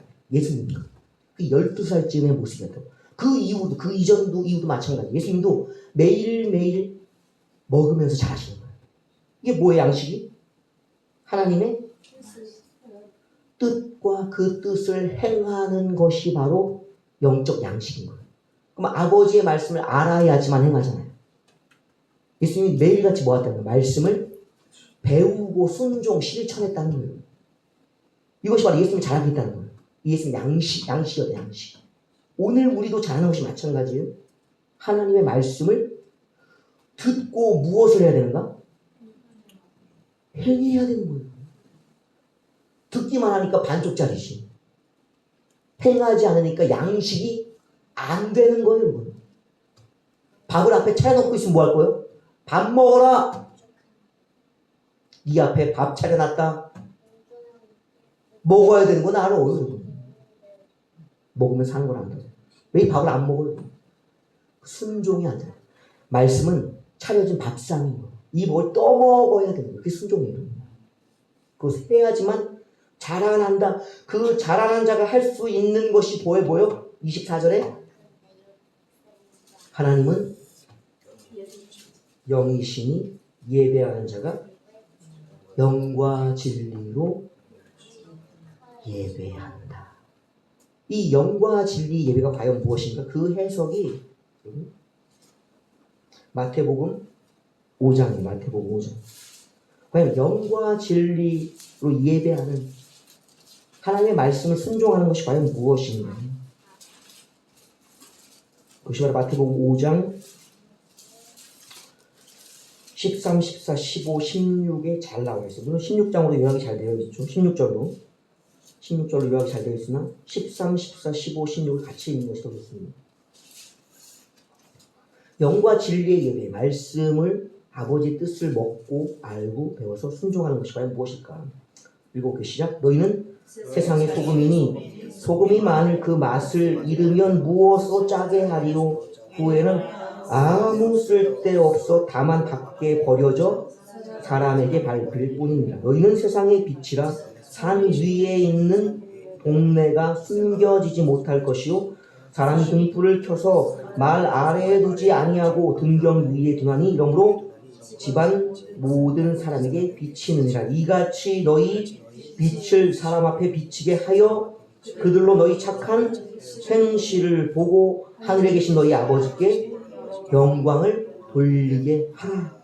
그러니까 이 소금과 빛의 이야기는 같은 얘기예요. 같은 이야기를 반복해서 두 가지의 상태적인 존재적인 이야기를 해주시는 거예요. 먼저 세상을 짜게 하는 것이 만나게 하는 것이 있는데 유일하다는 거예요. 그게 뭐예요? 소금이에요. 소금의 유일성을 얘기하는 거예요. 소금이 없이는 결코 짜게 만들 수 있는 것이 없다. 세상은 어두운데 어둠을 밝히는 것이 딱 하나 있다. 유일한 것을 이야기하는 거예요. 다른 게 없어. 짠맛을 내게 하는 건 뭐가 있어야 돼요? 소금. 어둠을 밝히는, 밝게 환하게 만들 수 있는 유일한 건 뭐예요? 유일한 것이 누구라는 거예요? 13절에. 물론 세상에 비친 예수를 얘기했지만 13절에 얘기하는 것은 그건 예수 자신에 대한 얘기고 이거는 너희에 대한 얘기잖아요. 13절에. 너희는 누구냐? 예수님을 그리스도로 믿는 자들, 하나님의 말씀을 배우고 순종해야 할 자들을 예수님 뭐라고 얘기하는 거예요? 너희는 세상의 소금이요 세상의 빛이다. 유일하다. 그러면 빛과 소금이 세상에서 맛과 어두움을 밝히는 빛의 결정적인 역할을 한다면 세상이 어두운 이유와 세상에 맛이 없는 이유는 뭐예요? 세상이 부패한 이유는 소금과 빛이 없기 때문이 아니에요. 뒤에 나와 있죠? 무말 13절 끝 바로 소금이 다음에 소금이 만일 맛을 잃으면 여기 만일이면 소금 맛을 잃을 가능성이 있어요 없어요? 있어요? 확실해요? 있죠. 그래서 만일이라는 예를 들었죠. 빛을 잃어버릴 경우가 있어요 없어요? 있죠. 어떻게 하면 빛을 잃어버리죠? 지금 말씀에는 빛나는 등잔 위에다 뭘 씌워버려요. 여기 나와 있죠. 말 아래. 말이라는 것은 대박 같은 거, 대박. 바가지 같은 거. 등잔 위에다 바가지를 덮어놓고 대박을 덮어놓으면 그 빛은 어두움을 밝히는 기능을 할 수가 없다. 소금이 맛을 잃는 경우 뭐가 되냐? 소금이 정제되지 않으면. 이 소금은 우리 바다에서 만든 소금이 아니에요. 염전 소금이 아니에요. 돌산에서 가져온 거예요. 흙 속에서 파오는 소금입니다. 흙 속에서 파왔으니까 뭐가 있을까요? 흙이 들어있지. 그럼 그 소금이 소금으로서의 기능을 하려면 뭘 제거해야 돼요? 흙이라는 불순물을 제거해야 돼요. 근데 더 쉬워진 게 있고 제거되지 않은 것이 있으면 빛과 소금의 일을 감당할 수가 없다. 그것을 감당하게 하는 것이 무엇이다? 말씀을 순종해 가는 것이 씌워진 것, 불순물 들어있는 그것을 제거해 가는 것이. 이것을 다 제거하면 드디어 너희는 만나는 소금이요 빛나는 빛이 될 것이다. 그리하면 무엇을 받게 되죠? 36절에 그때서야 너희 빛이 사람들 앞에 비추어질 것이고, 소금의 경우도 마찬가지로 너희의 소금의 짠 맛이 사람들에게 전해질 것이다. 너희가 누구로 인정받게 될 것이다? 세상의 빛과 소금으로. 뭐 했을 때? 내가 빛이라고 소금이라고 말했을 때? 아니죠. 그것을 맛을 본 사람들, 그 빛을 지금 보고 있는 사람들의 입에서 나오는 것. 그것이 바로 누구를 영화롭게 하는가? 하늘에 있는 아버지를 영광스럽게, 영화롭게 하는 것이. 사람들이 너희를 칭찬하는 것이 아니라 너희를 그렇게 만나고 빛나게 하시는 너희 안에 하나님, 곧 예수 그리스도, 곧 성령, 하나님, 곧 말씀, 곧 영생에 대한 지식과 믿음, 그것이 삶이 되어야만 그렇게 되어진다.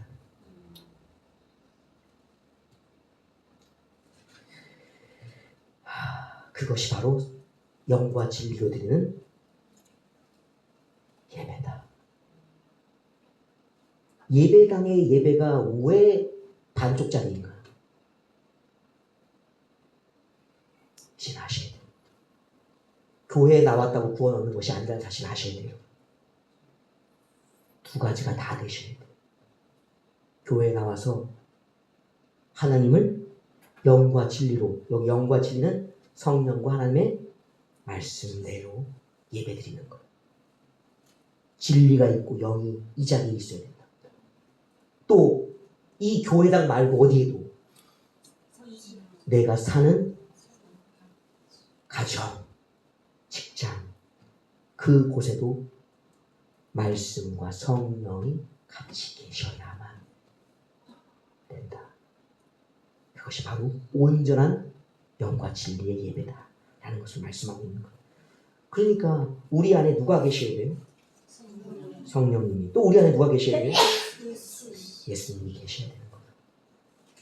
예배 올 때만 예수님 챙겨갖고 오고 성령님 챙겨갖고 오면 안 돼요. 내 삶의 자리에서도 예수 그리스도와 성령이 함께 계셔야 돼요.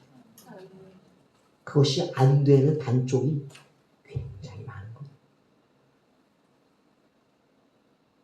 하나님께 온전한 영광이 되지 못한다. 그 얘기를 하고 있는 것이죠. 그래서 예수님께서는 그러한 것을 온전히 이루어 주셔서 하나님을 영화롭게 만들었다. 그러니까 예수님을 만나는 모든 자들이 예수님을 뭐라고 얘기해요? 하나님께 예수님의 모든 일들을 보면서 하나님이 우리에게 큰 선지자를 주셨다. 칭찬하는 거예요. 예수를 칭찬한 거예요. 하나님이 큰 선지자인 누구? 예수를 우리에게 보내주셨다. 보내신 자 하나님을 칭찬하게 되는 거예요. 이것이 바로 바른 영광이야. 예수님이 마귀와 다른 자들과 달랐던 지점. 자신이 칭찬받는 것이 아니라 자신을 보내신 하나님을 영화롭게 만들었던, 칭찬받게 만들었던 그 일이 예수님의 사역에 내내 있었던 하나님의 아들의 일이었다는 사실을 기억하셔야 돼요. 오늘 우리도 마찬가지죠. 굉장히 위험하죠. 마귀의 내쫓김의 이야기를 잘 알고 있죠. 그 존귀했던 천사의 타락을 버려짐을 알고 있죠. 여러분, 하늘에서 땅에 곤두박질 쳐졌다고, 던져짐 받았다고 이사야서 에스겔에서 얘기하잖아요. 하늘의 천사도, 처음 지음받았던 영화로운 천사도 여러분 땅바닥에 패대기 치시는 게 하나님이에요. 그게 잠을 잘 나와 있잖아요. 교만은 패망의 선봉, 거만은 넘어지는 앞잡이라. 천사도 교만하고 거만하면 버려지는 거예요. 뭐가 되는 거예요? 사탄, 마귀, 더러운 귀신이 되는 거예요. 하늘의 존재도 그렇고 땅의 사람은 어떻게 해요? 티끌이라고 해요. 티끌. 티끌을 하나님이 하나님의 영으로 말씀으로 존귀한 존재를 만들었어요. 하나님께 영광 돌리는 것도 꼬가를 대요. 그것을 모르는 밖에 소금의 비유처럼 어떻게 된다? 밟힌다. 버려져서 밟힌다. 교회와 성도가 버려져서 밟힌다. 기억하셔야 돼요. 그것이 바로 이 이야기입니다. 자, 5절 했나 지금? 5절 안 했죠? 5절. 아버지여, 창세전에 내가 아버지와 함께 있었던 영화로서 지금도 아버지와 함께 나를 영화롭다. 이 이야기는 아까 영화들이 계속 나오는 건데 창세전에 있던 영화를 이야기하고 있어요. 그러니까 아버지와 함께 5장 읽어볼게요. 요한복음 5장. 요한복음 5장의 말씀.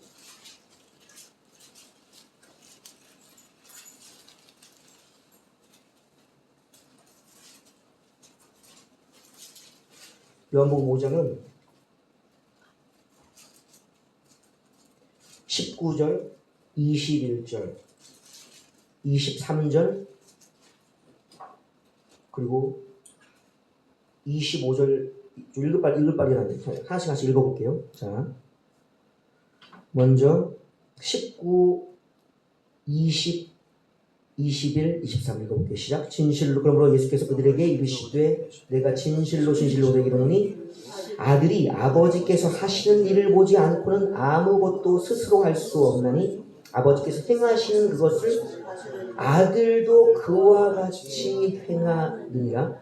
그리고 21절 아버지께서 죽은 자들을 일으켜 살리심 같이 아들도 자기가 원하는 자들을 살리니라. 23절 이는 모든 사람으로 아버지를 공경하는 것 같이 아들을 공경하려 하심이라. 아들을 공경하지 아니하는 자는 그를 보내신 아버지도 공경하지 아니하니라. 25절 진실로 너희에게 이르노니 죽은 자들이 하나님의 아들의 음성을 들을 때가 오나니 곧 이때라. 듣는 자는 살아나리라. 또 28, 29절 읽을게요. 이를 놀랍게 여기지 말라.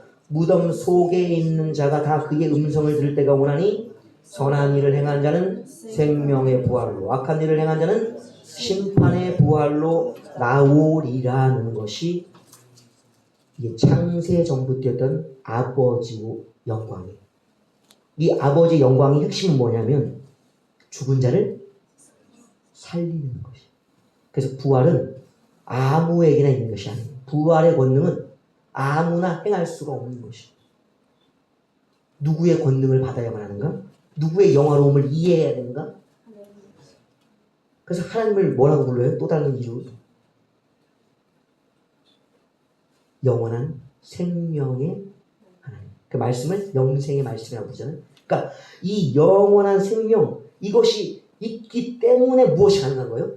부활이 가능한 거예요. 그건 아버지만이 할 수 있는 거예요. 왜? 아버지는 곧 생명이시니까. 근데 아버지만 할 수 있는 이 일을 아들이 따라서 한다는 게 19절의 말씀이에요. 응? 아버지만이 할 수 있다고. 유일하신 아버지만이. 생명을 다시 이렇게 주는 일. 그런데 아버지께서 하시는 일을 보면서 누가 따라한대? 19절에? 아들이 따라한다는 거. 보세요. 아버지는 성경에 내내 전하오죠. 영이시잖아요.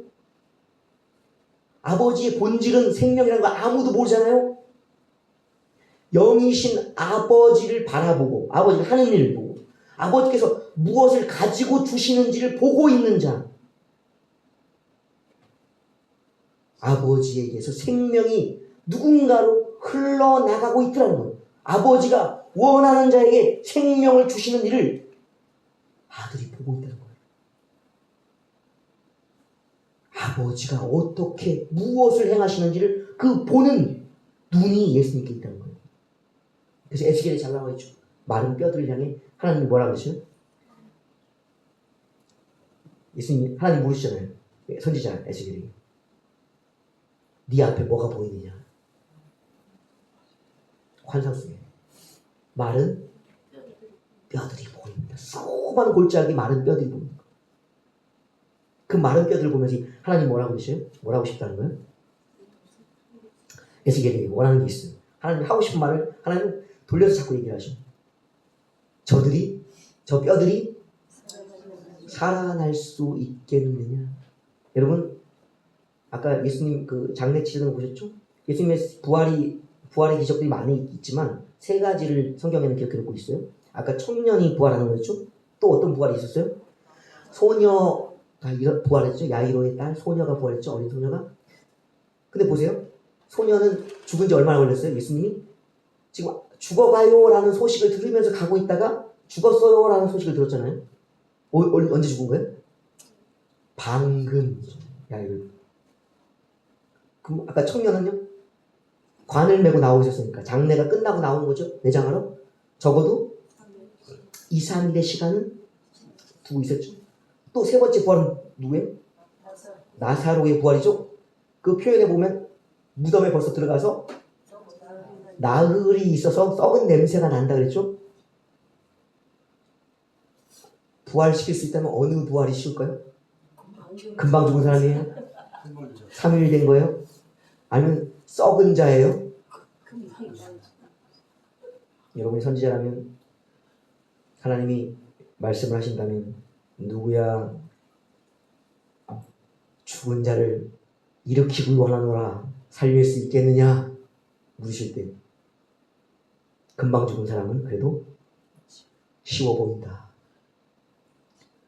3일 되고 나흘 돼서 썩어가는 사람은 살리기 어려워 보인다. 믿음이 잘 안 생긴다. 그런데 에스겔에게는 아예 언제 죽었는지도 모르는 마른 뼈. 여러분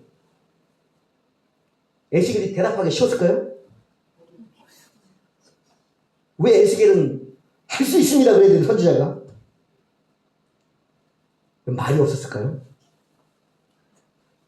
에스겔이 뭐라고 대답했는지 아세요? 예? 에스겔은 하나님만큼 지혜로워요. 하나님 성령을 받은 자라서. 하나님이 살 수 있겠느냐 에스겔이 물으니까 에스겔은 자기의 생각을 얘기한 게 아니에요. 하나님이 하실 수 있습니다. 자기 생각은 자기 능력으로는 부활의 믿음이 안 생긴 거예요. 그래서 생명이신 하나님이 하시고자 하면 할 수 있다라고 하나님께 맡겨버립니다. 이것이 바로 우리의 궁극적인 믿음들이에요. 하나님만이 하실 수 있는 그 일을 아들이 보면서 그럼 이 아들이 살려야 될 자들을 초반에는 지금 뭘 살리는 거예요? 육의 생명을 살리는 거예요. 육의 생명을 예수님이 능히 하셨죠? 이것이 우리에게는 어려운 일이지만 이 주님의 말씀을 믿는 사람에게는 육의 생명을 살리는 게 쉬워. 잠깐 살다 죽게끔 육을 살리면 돼요. 근데 그 살림으로 무엇을 얻는가? 23절에 공경, 이건 존경을 얻는다는 거예요. 잠깐 있을 생명도 살려놓으면 대단하신 분이다. 존경을 얻게 됩니다. 그런데 뒤에 부분의 내용은 뭐예요? 마지막 날에 영원한 부활을 이야기하는 거예요.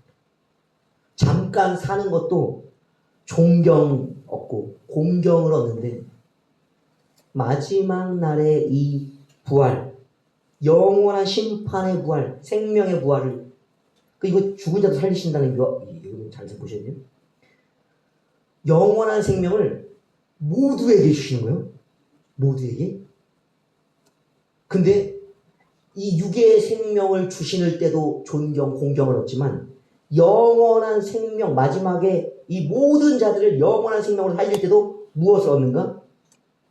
하나님과 예수 그리스도가 존경받는다는 거예요. 공경받는다는 거예요. 생명, 부활의 핵심은, 영원한 생명의 핵심은 그것을 얻은 모두가 무엇한다? 하나님을 공경하고 존경하는 거. 왜? 그 영원한 생명이 하나님께로만 오는 것이기 때문에. 그래서 하나님과 같이 아들이 하기 때문에 아들도 누구처럼? 하나님처럼 공경받고 존경받는 자인 거예요. 또 다른 핵심을 보세요. 한 명은 생명의 부활로, 한 부류는 심판의 부활. 그리고 보세요. 생명의 부활, 칭찬, 상급을 받는 부활의 사람들도 하나님을 존경하고 공경하지만 또 다른 자들 보세요. 심판의 부활, 이 영벌의 부활로 나온 자는 어떻게 하겠냐고 주님을. 불만하면서, 주님을 원망하면서, 여러분, 이 사람들도 하나님은 그러하신 분이다라는 공경과 존경의 마음을 가지고 부활하는 거예요. 그러면 악을 행한 자들, 악인들도 영원한 심판의 부활로, 의인들도 생명과 영락의 부활로 모두가 부활을 하나님 영화롭게 한다면 핵심은 뭐예요? 하나님이 악인과 의인 모두에게 영생을 주신다면 어떠한 부활로 일어나야 할까를 우리가 고민해야 될 것은 누구예요? 주님이에요? 악인으로 부활해도 공경해요, 여러분. 하나님을 칭송한다고. 죽음에서 일으키신 분으로. 의인도 마찬가지라고. 근데 너희는 어떠한 부활로 일어나야 할 것인가?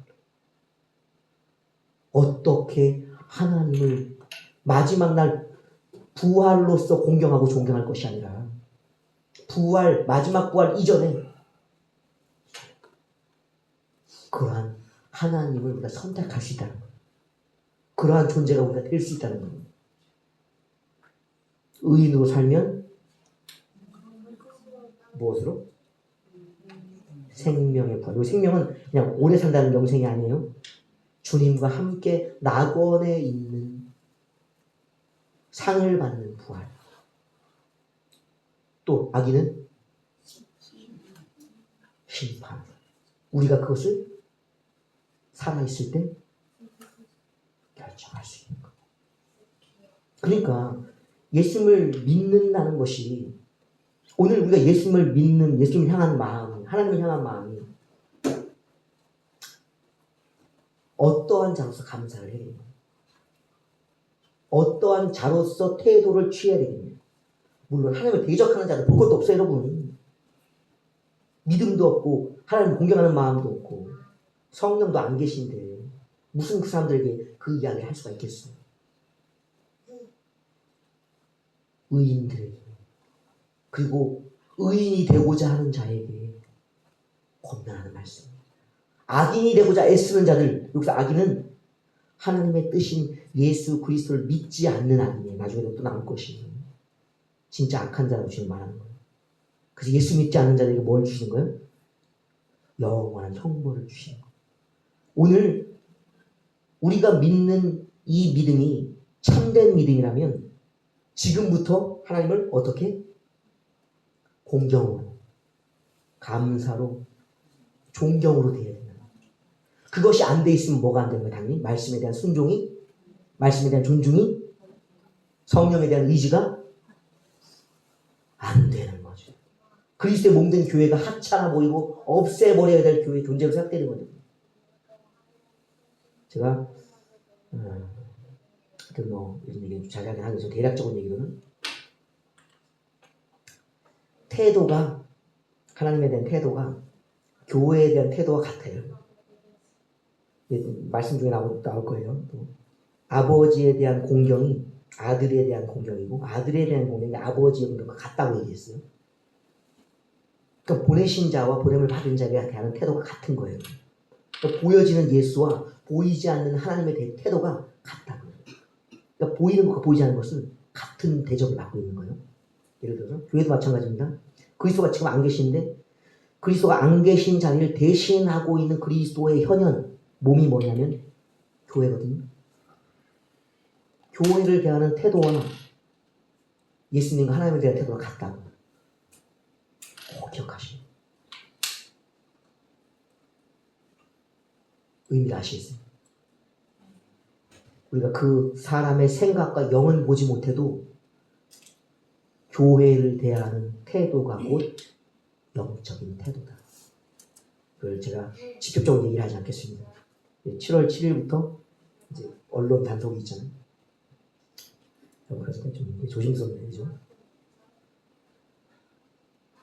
우리가 하는 말들 모두가 누군가에게 걸림이 되어지는 때가 옵니다. 저 알고 계시죠? 정보통신부? 아시는 혹시? 모든 언론에 대한 이야기들은 다 누군가에게 소송거리가 될 수 있는 거예요. 듣기에 뭐하면 불편하고 거북하고 무엇으로 거짓 정보를 더군다나 영적인 이야기 또 신앙적인 이야기가 사회적 객관적인 이야기와 같을까요? 달라요, 여러분. 굉장히 불편할 수 있어요. 꼭 기억하셔야 돼요. 교회에 대한 태도가 그리스도와 하나님에 대한 태도다. 그건 세상에 대한 일단 경고고, 두 번째 그러면 믿는 자들은 다른가? 믿는 자들은 같아요. 뭐 에베소서에 나와 있는 바울의 고백만이 아니라 여러분은 교회를 어떻게 생각하세요? 교회를 어떻게 생각하지?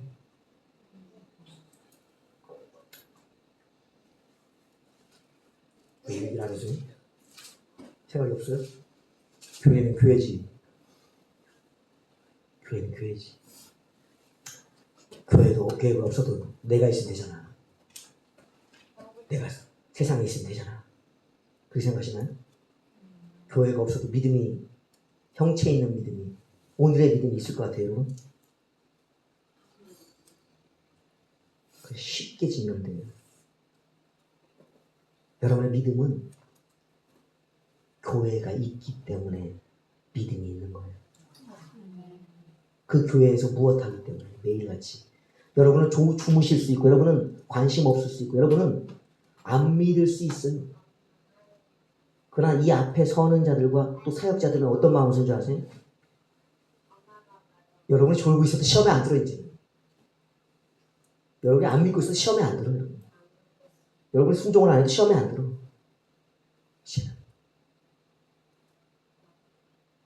교회는 진리가 선포되고 가르쳐져야 되는 곳이라는 것을 믿고 행하는 사람이 있기 때문에 여러분이 은혜 못 받고 여러분이 성령 못 받아도 시험에 안 들어요. 성령이 임하실 것을 믿고 앞에 일하는 사역자들이 임하고 있으니까 그건 슬픈 일이에요. 믿음을 가지고 있는 사역자들에게 있는 말씀과 성령의 인재가 그들에게만 있는 것이 아니라 교회의 모든 성도들이 있어야 돼요. 그게 이제 구약에 좋은 예들이 있어요. 그 모세 때의 물론 다윗의 때의 예도 그래요. 느헤미야 뭐죠? 에스라 때 그런 일이 아마 있었죠. 하루 종일 성경을 읽는데 다 서서 들어 서서 그 말씀을 다 듣고 난 다음에 낭독하니까 다 통곡하고 뭐 했어요?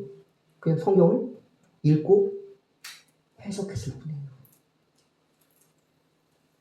그냥 봉독하고 설교했는데 모두가 성경을 서서 들으면서 어찌할까 하고 통곡이 들었다. 그 모세 때 있을 때와 똑같아. 하나님의 말씀을 들으면서 모세를 통하여 전하신 말씀을 들으면서 두려워 떠는 하나님이 우리 하나님이라 계약하는 언약 백성이 되는 일들이 그때 있었던 일이죠. 오늘날 보세요. 설교를 어떻게 듣는지. 강단에 전하는 자만 서 있어. 다리 아프게. 여러분 3시간 동안 설교하면 어떻게 되는 줄 아세요? 다리가 마비돼요. 여러분. 안 움직여.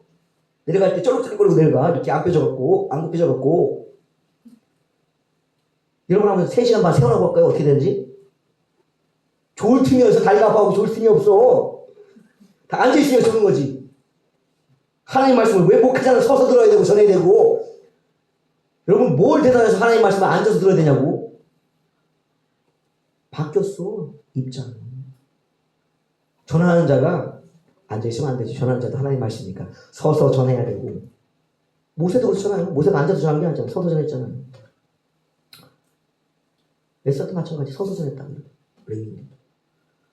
듣는 자도 마찬가지예요. 누구의 말씀이기 때문에. 하나님 말씀이기 때문에 말씀 끝난 내일에 서 있어야 된다고 여러분.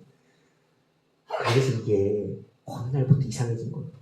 찬송만 부르면 막 서갖고 막 이러던 사람들이 말씀만 들으면 턱 앉아갖고 턱 엎드려서 졸고 있는 거예요.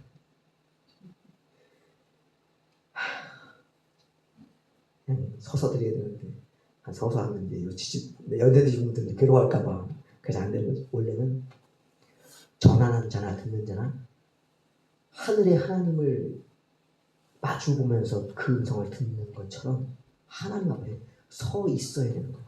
앉아서 듣거나 엎드려 듣거나 자빠지는 자는요, 그 말씀에 놀래갖고요 기절하는 자나 그 말씀에 죄인임을 깨닫고 통회하고 자빠지는 자나 아니면 내가 땅과 같다라는 회개의 마음을 가지고 진흙처럼 티끌처럼 생각되어 앉아있을 뿐이다.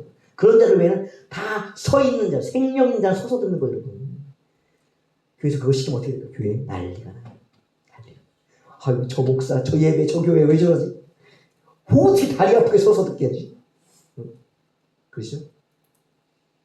서서 한번 들어볼까요? 졸 틈이 있는지? 서서 주무실 분은 이렇게 느끼지 모르죠. 하여튼간에 난리가 난다, 교회가. 참 안타까운 일이에요. 하나님 말씀에 대한 이야기들이 그렇게 다른 거예요. 그게 바로 하나님 말씀에 대한 태도의 차이예요. 어른들의 말씀도 공정한 태도 듣는데 하나님 말씀은 어떻게 듣겠냐? 그 이야기입니다. 자, 다음 말씀입니다. 그죠? 6절의 말씀은 이렇게 되어 있어요. 세상 중에서 내게 주신 사람들에게 내가 아버지의 이름을 나타내었다고 얘기했어요. 그러니까 이 말씀 뭐예요? 그러니까 세상 중에 내게 주신 사람들이 있다라는 것이니까 세상 모든 자가 예수께 속한 자가 아니었다라는 거예요. 그 뒤에 보면은 아버지께서 내게 주셨다는 거예요. 아버지의 것이었는데 내게 주셨다는 거예요. 이 말을 이어서 보면 뭐예요? 세상에서 하나님의 사람들이었던 사람들이 누구의 사람이 되었다는 거예요? 예수님의 사람이 되었다는 거예요. 그리고 또 그 사람들의 특징이 뭐예요? 아버지의 말씀을 지키는 자들이라는 거예요. 그럼 이걸 잘 보세요. 이 말씀 이해를 하셔야 돼요. 하나님의 사람들이 예수님의 사람들이 되었는데 그 특징을 보니까 무엇을 하는 자들이었다? 말씀을 순종하는 자들이 하나님의 것이었고 그것이 예수님의 것이 되었다는 거예요. 그러면 하나님의 말씀에 순종하지 않고 하나님의 아들인 예수님의 말씀에 순종하지 않는 자들은 아버지의 것도 아니었고 아들의 것도 아니다는 거예요. 이 말씀을 다른 말씀을 이해하기 쉬운 말씀으로 자꾸 바꾸시려고 노력하셔야 돼요. 이해가 안 되고 이건 뭔 얘기지? 쉬운 얘기로 한번 생각해 볼까? 하고 끊임없이 그 말씀을 쉬운 말로 바꿔봐야 돼요. 그러니까 세상 중에는 두 종류의 사람이 있다라는 것을 말하고 있는 거예요. 내게 주신 사람과 내게 주지 않은 사람이 있다. 그래서 바울은 얘기하죠. 예수님도 얘기하죠. 믿음은 모든 사람의 것이 아니다. 그 구원을 얻는 믿음과 고백은 하나님이 주시는 선물이다. 그래서 해야 되는 거예요. 그래서 여기서 나온 게 뭐예요? 그 이제 신학자들이 만든 칼빈이 만든 주장했던 옛날에 칼빈주의자들이 만들었던 예정인 거예요. 어떻게 만세 전부터 아버지의 것이었는지를 우리가 어떻게 알겠어요? 아버지 속을 보는 것도 아니고 아버지와 함께 있었던 적도 없는 거예요. 무엇으로? 하나님의 말씀을 순종은 어디서 나와요? 듣고 믿을 때에 나오는 거예요. 그래서 순종하고 있는 것을 보면 무엇을 하는 거예요? 저가 들었구나. 저가 믿었구나. 저가 아버지의 것이었구나. 저가 지금 누구의 것이구나. 예수님의 것이구나. 아는 거예요. 그래서 어떤 사람들 그죠? 이것이 불편한 사람들은 뭘 거부해요? 행위가 구원을 결정하느냐? 막 얘기하죠.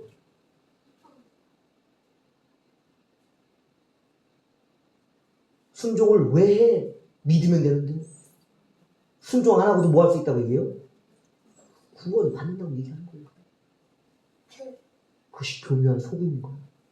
그게 교회 내에 들어온 잘못된 복음인 거예요. 그 복음을 전하는 것이 바로 거짓 교사들인 거예요. 한 번도 주님은 순종을 떠나서 그냥 네가 마음으로 믿는 모든 것이 그것을 결정할 거라 얘기한 적이 없어요. 믿어 의에 이르고 입으로 시인하는 것, 그것은 시인하는 것은 삶의 삶, 선포. 그것이 바로 완성한다. 구원은 이루는 것이 이루는 것. 자격을 받는 것을 유지하는 것. 그것이 지금 그러한 것을, 과거에 그랬던 것을 붙잡고 있는 것이 아니라 지금도 그러하면 앞으로도 그러할 것을 인정하는 것이 고백, 시인, 삶인 거예요. 이것을 교회 내에서 바꾸어서 얘기합니다. 누구의 소유인지를 자꾸 속이려고 하는, 가리려고 하는 것이. 그 이야기들이 중요한 얘기입니다. 이것을 우리가 봐야 되는데 6절의 얘기가 6장을 볼까요? 6장? 좀 최대한 빨리 좀 하려고 그러는데도 안 나와요.